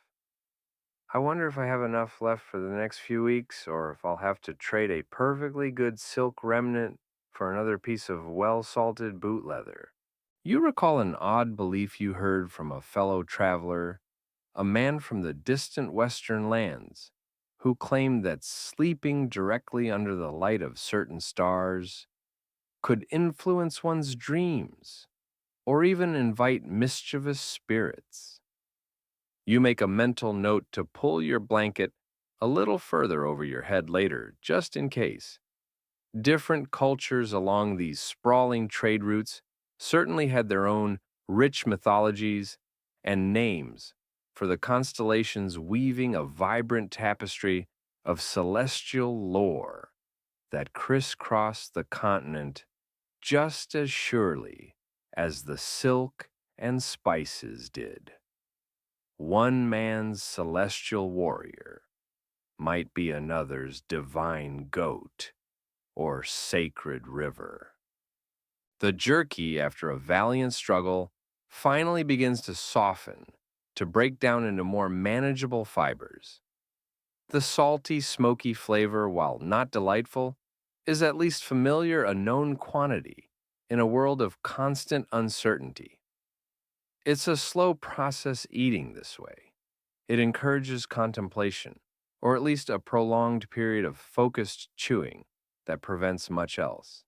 It's the antithesis of the quick snatched meals of a more hurried life. Here, under the silent, watchful stars, time itself seems to stretch and slow down, measured not in hours, but in the gradual erosion of a piece of dried meat. The last piece of jerky finally succumbs to your determined jaw. You swallow the salty residue lingering. The stars continue their silent, indifferent procession across the vast, dark heavens, seemingly unchanged from when you began your chewy meditation. You pull your blanket tighter against the desert's chill, a sense of weary peace, or perhaps just weary resignation settling over you. The camp is quiet. The immense journey still stretches before you. You allow yourself a moment of stillness, unaware perhaps that the tranquil desert night, with its clear skies and profound silence, is sometimes just a deceptive prelude to a less serene and far more gritty dawn when the very air itself might turn against you. The serene starlit canvas of that desert night where you chewed your leathery jerky and contemplated the vastness of the cosmos now feels like a distant, almost mythical memory, a fleeting dream from another lifetime. The tranquil desert, you've been brutally reminded, has many moods, and its current one is decidedly malevolent. For 3 days now, the world has been a swirling, suffocating vortex of orange-brown dust. The sun is a pale, obscured disk, offering little warmth and even less cheer. The wind howls with a relentless, mournful fury, driving fine, stinging particles of sand and silt into every conceivable crack and crevice. Your eyes, your ears, your nostrils, your clothing, and most distressingly, your food. Traveling has been impossible, or at least incredibly foolish. Your caravan has been hunkered down, the animals, miserable and restless, huddled together for what little protection they can offer each other. You and your fellow merchants have sought shelter behind makeshift windbreaks of saddlebags and bundled goods, your faces wrapped in layers of cloth turbans pulled low. But the dust is insidious. It finds its way through everything. Your tent, if you are fortunate enough to have one, offers only a slightly less gritty version of the outdoors. The air itself feels thick, heavy, and abrasive to breathe.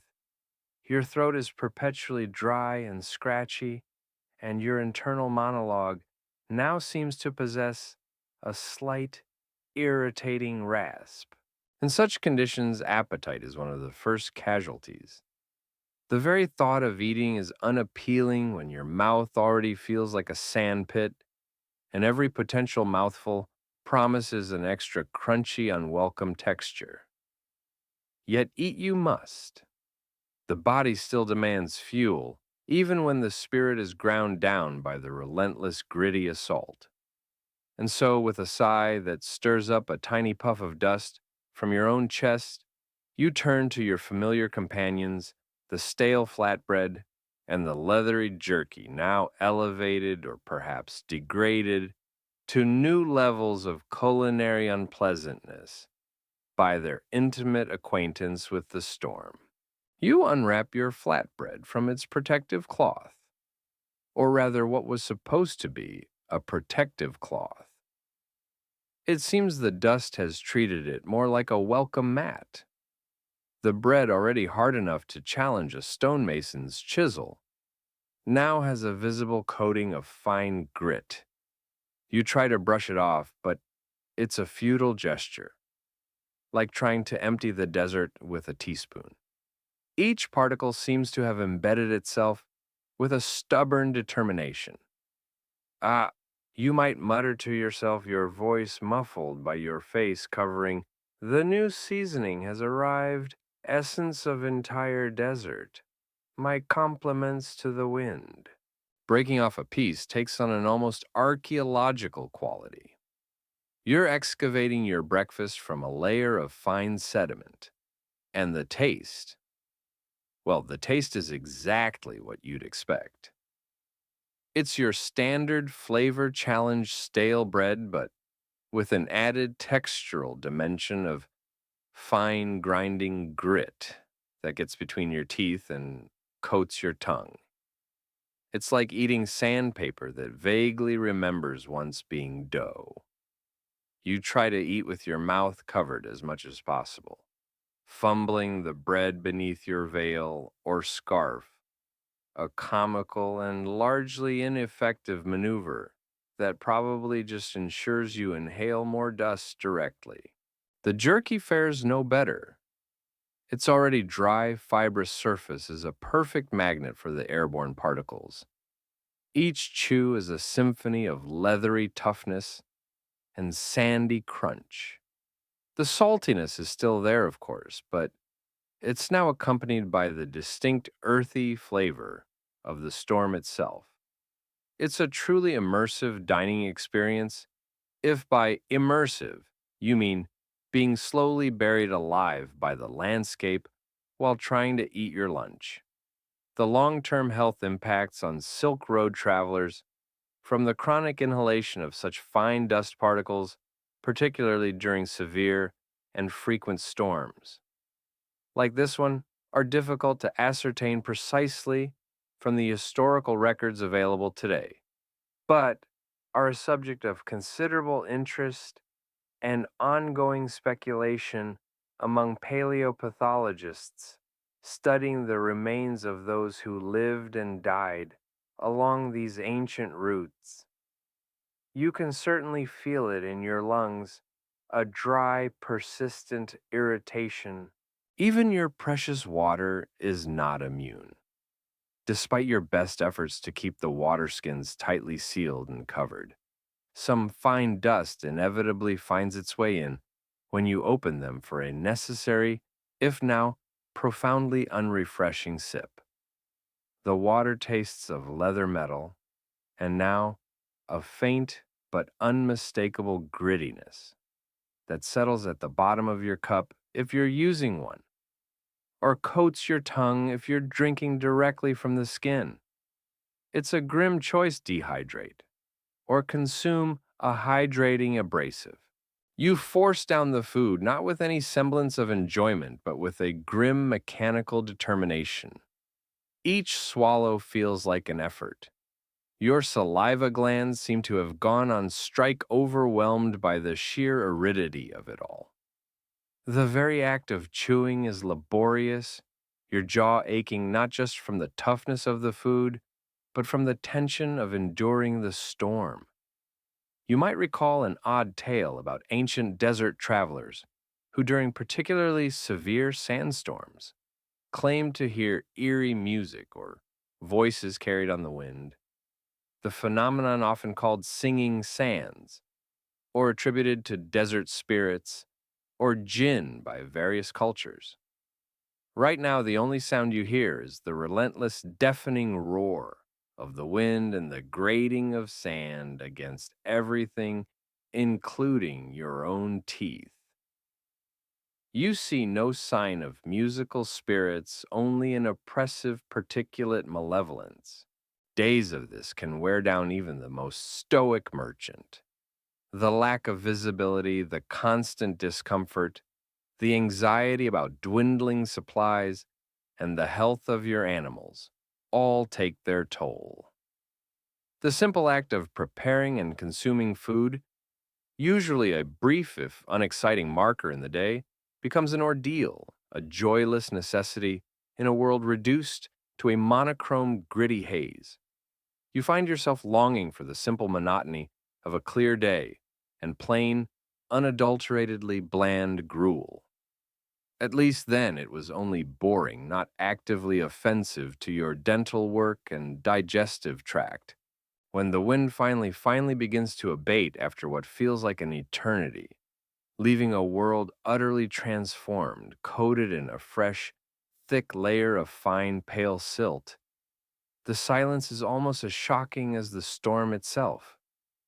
The dust slowly settles and the sun, a hazy, apologetic orb, reappears. The immediate relief is immense, but it's followed by a profound weariness and a lingering distaste for everything. The thought of eating alone, of once again facing another gritty solitary meal from your own depleted and contaminated supplies, is almost unbearable. Perhaps just perhaps your fellow sufferers in this caravan emerging blinking and coated in dust from their own shelters might feel the same way. Perhaps a pooling of remaining equally dusty resources could offer a sliver of shared, if still sandy, comfort and a momentary break from the solitary struggle. The great suffocating blanket of the dust storm has finally lifted, leaving behind a world scoured clean in some places and buried under a fresh layer of fine pale silt in others. The silence that followed the wind's relentless howl was for a time almost deafening. Now, a weary sort of activity resumes in your small, beleaguered caravan. Animals are being checked, goods are being resecured, and you, along with your fellow travelers, are emerging from your various states of dusty hibernation, blinking at a sun that seems almost forgotten. After days of battling that relentless grit and choking down your own sandy rations in weary, isolated misery, the thought of another solitary meal of dust-infused flatbread and jerky is almost more than you can bear. It seems you are not alone in this sentiment. A low murmur of conversation begins amongst the merchants, a shared weariness that transcends the usual reserve between strangers from different lands, speaking different tongues. Perhaps it's the caravan leader, a grizzled veteran of many such journeys, who first suggests it, or maybe the idea sparks spontaneously from the collective desire for something, anything different. The proposal is simple: a communal meal, a pooling of what little resources remain, a shared effort to create something that might, with a bit of luck and a lot of hope, taste marginally better than what each of you could manage alone. The frequency and nature of communal meals versus strictly individual provisioning within Silk Road caravans are subjects of ongoing study for historians. Evidence suggests a flexible approach, likely depending on the caravan's size and ethnic composition, the length of the journey between major supply points, the season, and of course the prevailing conditions, like recovering from a 3-day particulate apocalypse. Tonight, the conditions definitely favor cooperation. And so the contributions begin. It's a motley collection, a testament to the diverse origins and dwindling larders of your group. You, remembering your recent triumph at the small trading post, offer a tiny, carefully measured portion of your precious cumin. Not too much, mind you, this isn't a charity banquet, but enough to hopefully make a difference. Another merchant, a quiet man from the Persian lands, produces a handful of dried lentils he's been hoarding. Someone else contributes a few wrinkled, slightly suspect-looking dried onions. A hardy traveler from the northern steppes has a small piece of particularly pungent dried cheese, which he shaves into the growing pile with a practiced hand.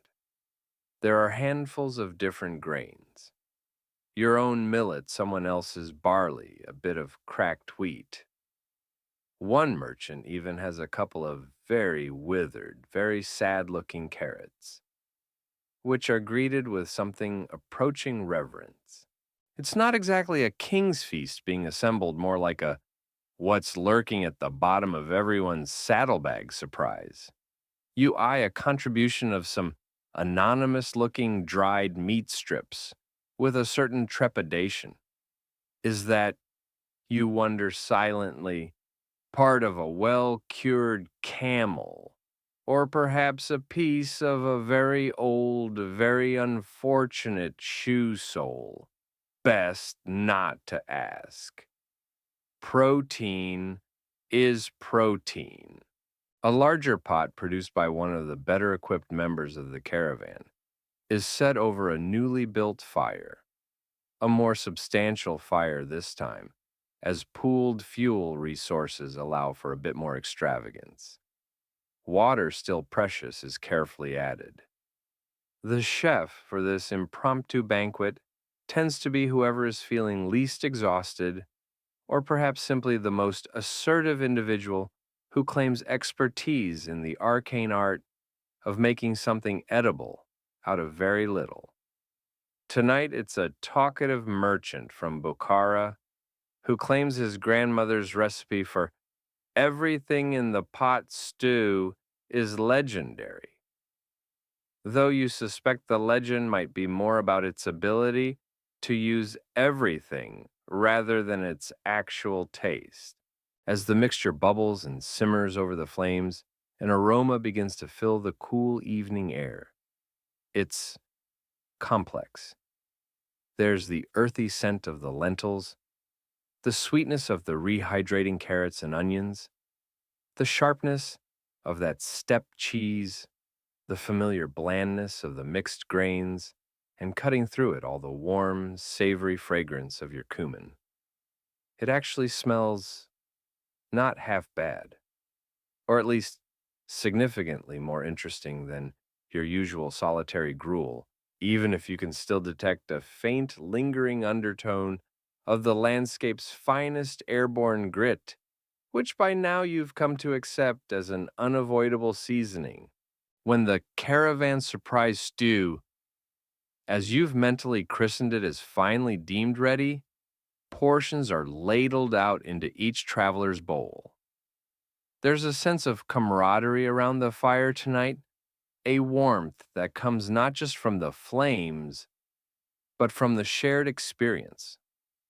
Stories are exchanged in a mixture of languages, supplemented by expressive gestures. Tales of past journeys of bandits, narrowly avoided of profitable trades of strange customs in distant lands. You share your own experiences of the dust storm, finding a grim humor in the shared misery. The food itself is an adventure. Each spoonful is a lottery. This bite is pleasantly savory with cumin and lentil. The next might feature a surprisingly tough piece of that mystery meat, followed by the unexpected tang of the nomad's cheese. It's certainly not monotonous. It might not even be entirely good in the strictest culinary sense, but it's different and it's shared. There were, of course, often unwritten rules and social dynamics at play during such communal efforts.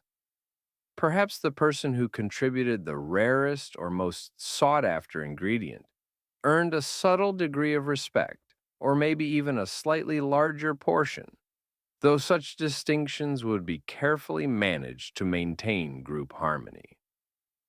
Tonight, everyone seems too weary and too grateful for a warm, varied meal to quibble over such details. This shared meal, however humble, this pooling of meager morsels, offers a brief but welcome respite, not just from physical hunger, but from the gnawing isolation that can be a constant companion on these long, lonely stretches of the road. It's a reminder of community, of the simple human need for connection, especially after enduring a shared hardship. As the embers of the fire begin to die down once more, and your companions wrap themselves in their blankets, their snores soon joining to form a rough multicultural symphony. You feel a small private desire surface, a craving for one last truly personal comfort, a tiny secret indulgence you've been carefully saving for just such a moment of quiet reflection.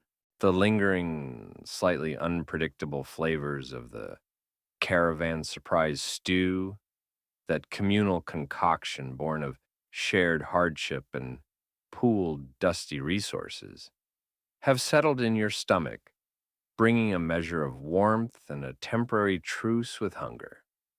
The embers of the shared fire have dwindled to a soft, pulsing glow, and around you the camp is finally succumbing to the deep silence of the desert night, punctuated only by the occasional soft snort of a camel or the rhythmic, sometimes alarmingly loud snores of your fellow travelers. This is a moment of quiet, a brief interlude of privacy before sleep claims you or before the relentless demands of the road begin again with the first hint of dawn. And it is in such moments that you sometimes permit yourself a tiny, almost sacred personal indulgence. With the exaggerated caution of a tomb raider approaching a booby-trapped idol, you glance around. Everyone appears to be asleep or at least convincingly feigning it. Satisfied, you reach deep into the most hidden, most secure corner of your personal saddlebag, your fingers brushing past familiar objects until they find it a small, tightly sealed clay pot, no bigger than your fist, or perhaps a carefully folded and waxed piece of thick cloth tied securely with a leather thong.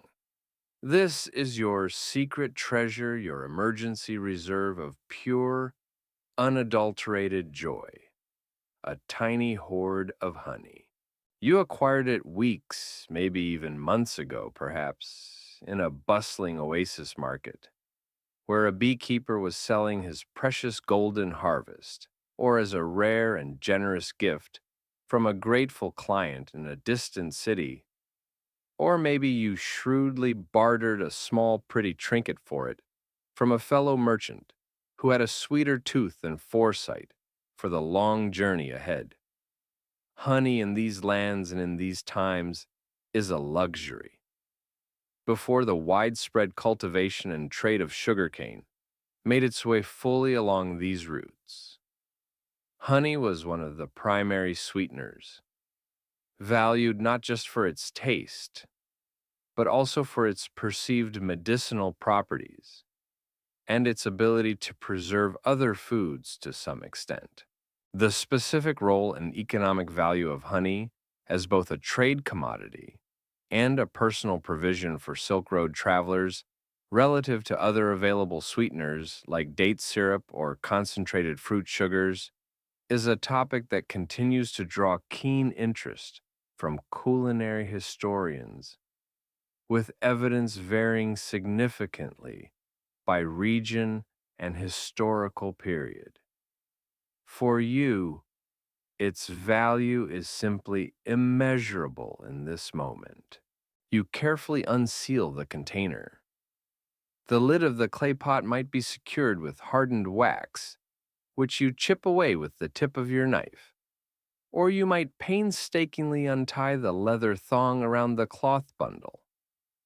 As the seal breaks, a faint but incredibly rich aroma escapes, a heady perfume of flowers, sunshine, and concentrated sweetness that seems almost alien in this stark, scent-drained desert environment. The honey itself, depending on its age and origin, might be a pale, translucent gold, or a deep, rich amber, or even a dark, almost black, molasses-like concoction. It might be clear and fluid, or it might have begun to crystallize its texture, becoming slightly granular, thick, and almost chewy. Tonight, your small stash is a dark amber, thick and viscous, with a heady floral scent that speaks of 1,000 forgotten blossoms from a land far, far away. You don't have a spoon dedicated to this purpose. That would be an unnecessary extravagance. Instead, you might use the very tip of your clean knife, or more likely your finger. You dip it in just a tiny amount. You are not about to devour the whole stash in a fit of sugary abandon. This is a pleasure to be drawn out, to be savored in minuscule doses, to last as long as humanly possible. This isn't just food. It's a morale booster, a tiny spark of concentrated happiness. You raise your finger, glistening with its precious sticky burden, to your lips. The sensation is electric. After a diet dominated for so long by the aggressively savory, that relentlessly salty dried meat, the profoundly neutral, the eternal bland millet gruel, or the merely functional sweetness of dried dates, this pure, unadulterated, intense sweetness is a revelation, a shock to the system, in the most delightful way. It floods your palate, coats your tongue, and sends a shiver of pure pleasure down your spine. Your teeth, if they could speak, might be singing a tiny surprised hallelujah, or perhaps just screaming in sugary disbelief after weeks of gritty, unyielding fare. It's hard to tell, but the sensation is overwhelmingly good. You close your eyes, letting the honey melt slowly in your mouth, its complex floral notes unfolding its rich sweetness, a balm to your road-weary soul. It's a stolen moment, intensely personal and deeply satisfying. You might allow yourself a second tiny dip, just a whisper more. The internal conflict is always there. Just one more taste. It's been such a hard few days. But no, be strong. This precious nectar has to last another month, or at least until the next truly soul-crushing sandstorm requires emergency application of happiness. You recall an old caravan master once telling you about stone honey, a rare naturally crystallized form found in rock crevices in certain mountainous regions, which was said to have almost magical properties and was valued more highly than gold. Your own small pot is unlikely to be so legendary, but in this moment under the silent desert stars, it feels just as magical, just as precious. Some also said that the type of flower the bees visited imparted not just different flavors to the honey, but different qualities. One for clarity of thought, another for strength on the journey. You're not sure about that, but this particular honey is definitely improving your current disposition immensely. This tiny stolen moment of pure sugary bliss is a precious punctuation mark in the long, arduous, and often brutally unsweetened sentence of your journey. You carefully reseal your treasure, wiping any errant stickiness from your fingers onto a piece of rag, ensuring no trace of your secret indulgence remains to attract unwanted attention from insects or perhaps less scrupulous two-legged companions.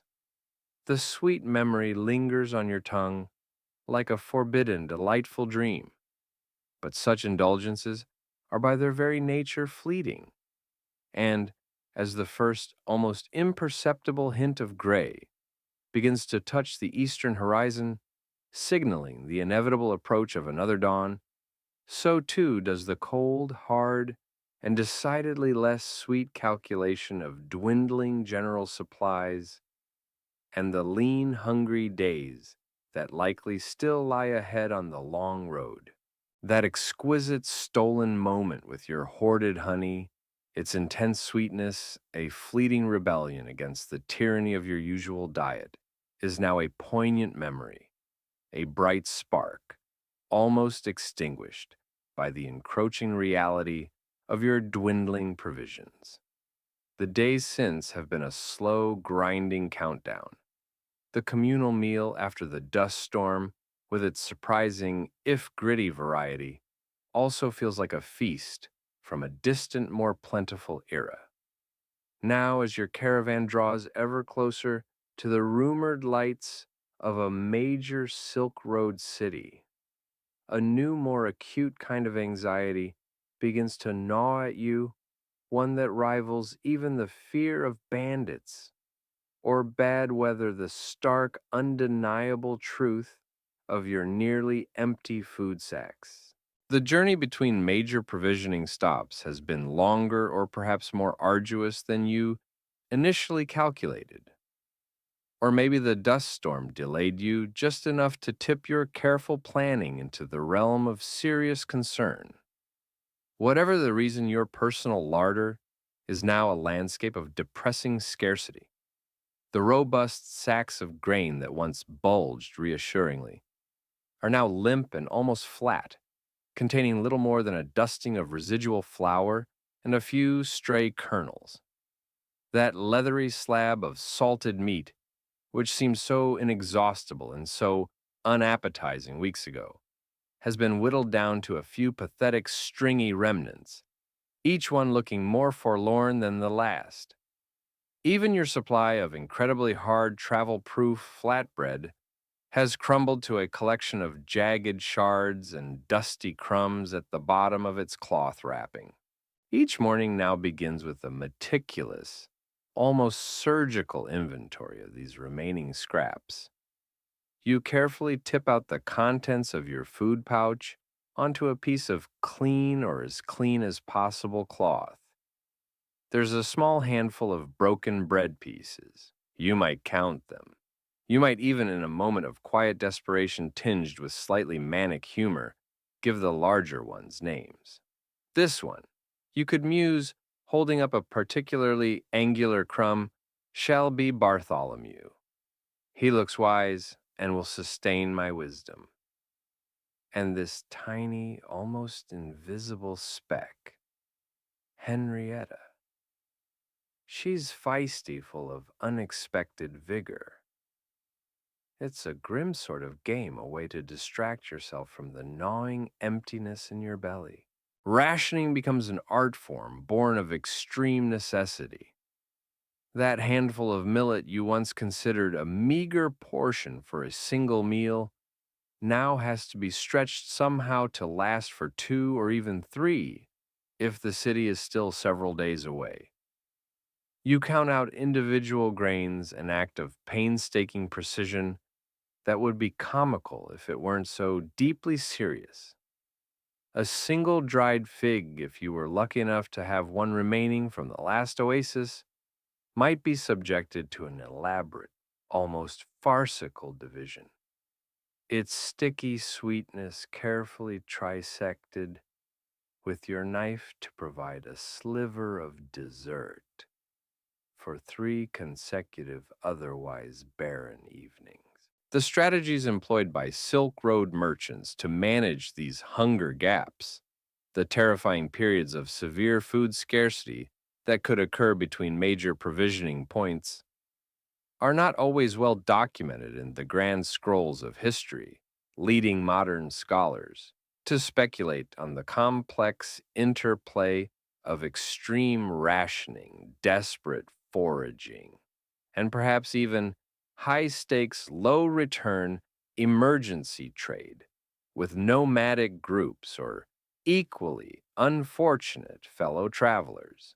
Your stomach, unimpressed by your meticulous rationing and your philosophical acceptance of the situation, begins to stage its own increasingly vocal protests. It rumbles with a mournful, hollow sound that seems loud enough in the quiet of the pre-dawn camp to attract local wildlife or possibly to summon a minor deity of empty bellies with its plaintive cries. You try to ignore it to focus on the task at hand, preparing your minuscule portion of gruel, now made with an even more parsimonious measure of water, to conserve that equally precious resource.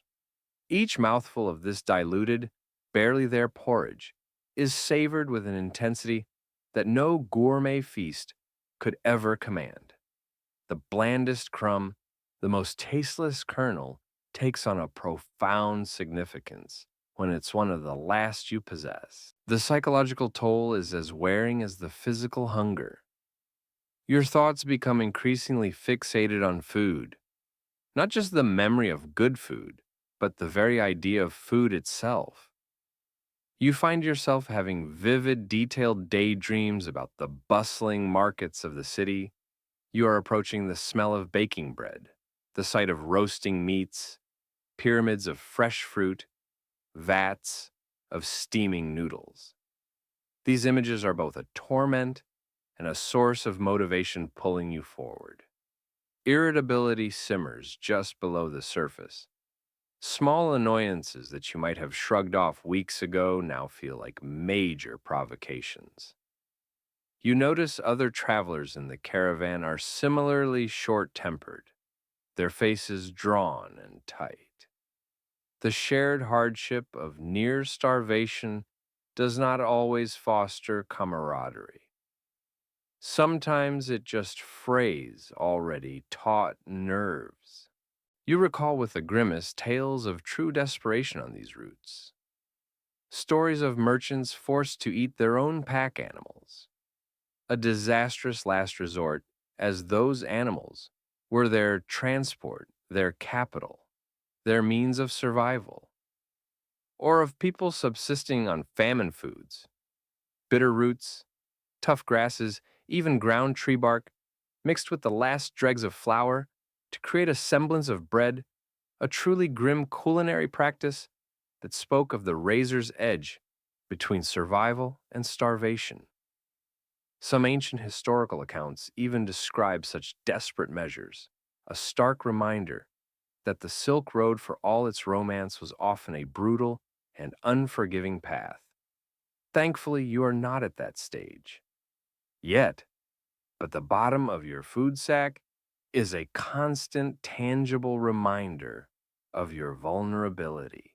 Each meager mouthful you consume is a countdown, a small step closer to either salvation in the form of the city's markets or the terrifying prospect of absolute depletion. Your eyes constantly scan the horizon, no longer just for the general lie of the land or signs of water, but with a desperate, focused intensity, searching for the faintest, most distant, most hoped for sign. A smudge of smoke against the sky, a dark line that might resolve into city walls, a subtle shimmer of irrigated green in the barren landscape. Anything that might indicate the city and blessed relief for your protesting stomach is finally, truly within reach. And then, one evening, as the sun dips low, painting the sky in its usual indifferent splendor, you think you detected a new scent on the wind, something other than dust and dry scrub, something complex, something delicious, the faintest, most tantalizing new scent on the evening wind, which you thought you detected as the sun dipped low yesterday, has grown stronger, more defined with the new dawn. It's no longer a figment of your hunger-fueled imagination nor a cruel trick of the desert air. After what felt like an eternity of counting individual crumbs and battling the gnawing, aching emptiness in your stomach, this is real. It's the complex, layered, utterly intoxicating aroma of a bustling human settlement, a place where food is not just a grim necessity, but a vibrant, celebrated part of life. A city is near. Your pace, and indeed the pace of the entire caravan, seems to quicken, energized by this olfactory promise. Your nostrils flare, trying to dissect the incoming symphony of smells. Is that, yes, unmistakably, the warm, yeasty fragrance of baking bread, a scent so profoundly comforting, so deeply evocative of civilization that it almost brings a tear to your eye. Then, drifting on a different current of air, comes the rich, savory aroma of roasting meat, perhaps lamb or goat, seasoned with herbs you can only dream of identifying from this distance. Mingled with these are sharper, more exotic notes, the pungent sweetness of unfamiliar spices, being toasted, the earthy smell of simmering vegetables, the distant sugary hint of fruit pieste or sweet confections. Your palate, so long abused by the relentlessly bland, the aggressively salty, and the ubiquitously gritty, quivers in what can only be described as ecstatic anticipation. You feel like a devout pilgrim finally approaching a sacred shrine. Only your pilgrimage is culinary, and your shrine is likely to be the nearest cook shop. As the morning wears on, other signs confirm your hopes. The dusty track beneath your feet becomes wider, more beaten, showing the passage of countless other travelers, carts, and animals. You begin to see more people, local farmers heading towards the city with meager produce, other smaller merchant groups, perhaps even a detachment of soldiers from a local garrison. The distant sounds at first just a low hum gradually resolve into the unmistakable cacophony of a large, thriving urban center. The shouts of vendors, the braying of donkeys, the hammering of artisans, the murmur of 1,000 conversations. And then, finally, you see it, rising from the flat plains or nestled in a river valley, the imposing silhouette of city walls punctuated by watchtowers and gateways.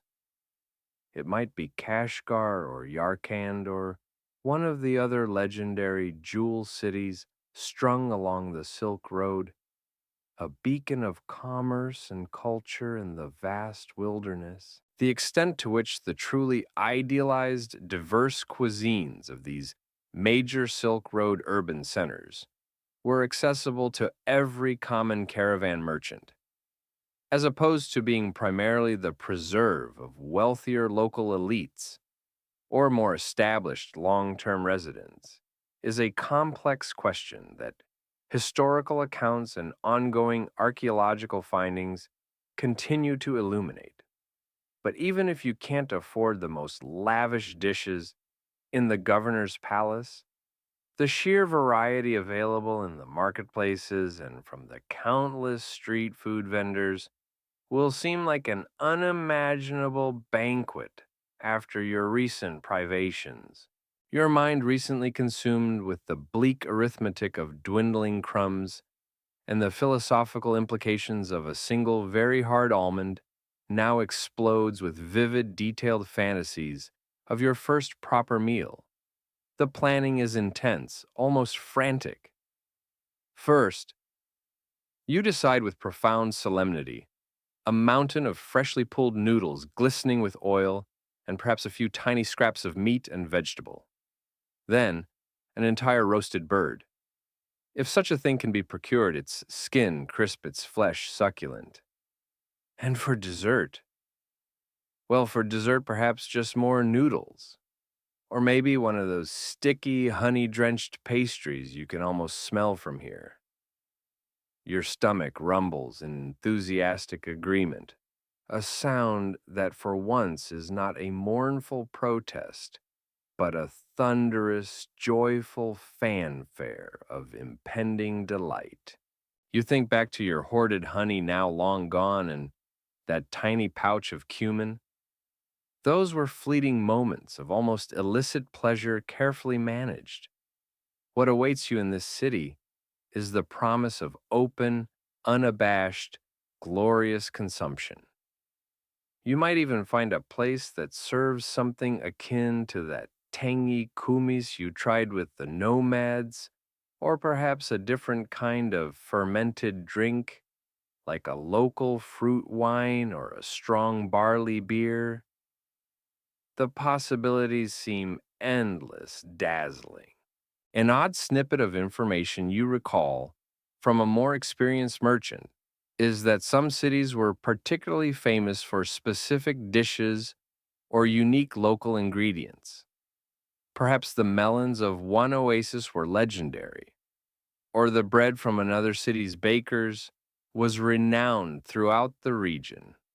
You make a mental note to inquire about any local specialties as soon as you've dealt with your initial, overwhelming craving for absolutely anything that isn't dried salted or boiled into submission.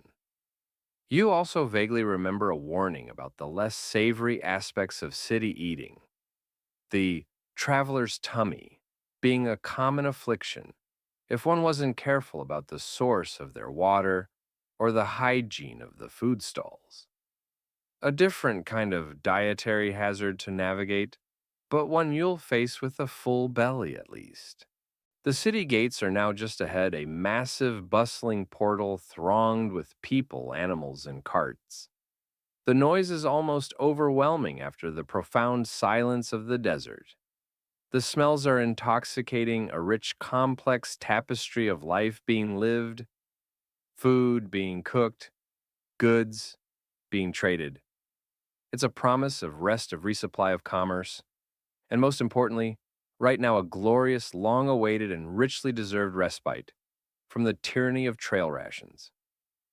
The strange and often brutally monotonous diet that has characterized this particular desert passage of your long journey is for a blessed period about to be gloriously, spectacularly, and deliciously interrupted. Your stomach rumbles one last time, not in protest, but in a crescendo of joyful, almost reverent expectation. And so, as you stand at the very threshold of that bustling Silk Road city, the cacophony of its life, a vibrant symphony to your ears, the rich, complex aromas of its kitchens, a glorious promise to your long suffering senses. Our journey through the strange and often monotonous diet of a traveling merchant finds a moment of hopeful, delicious pause.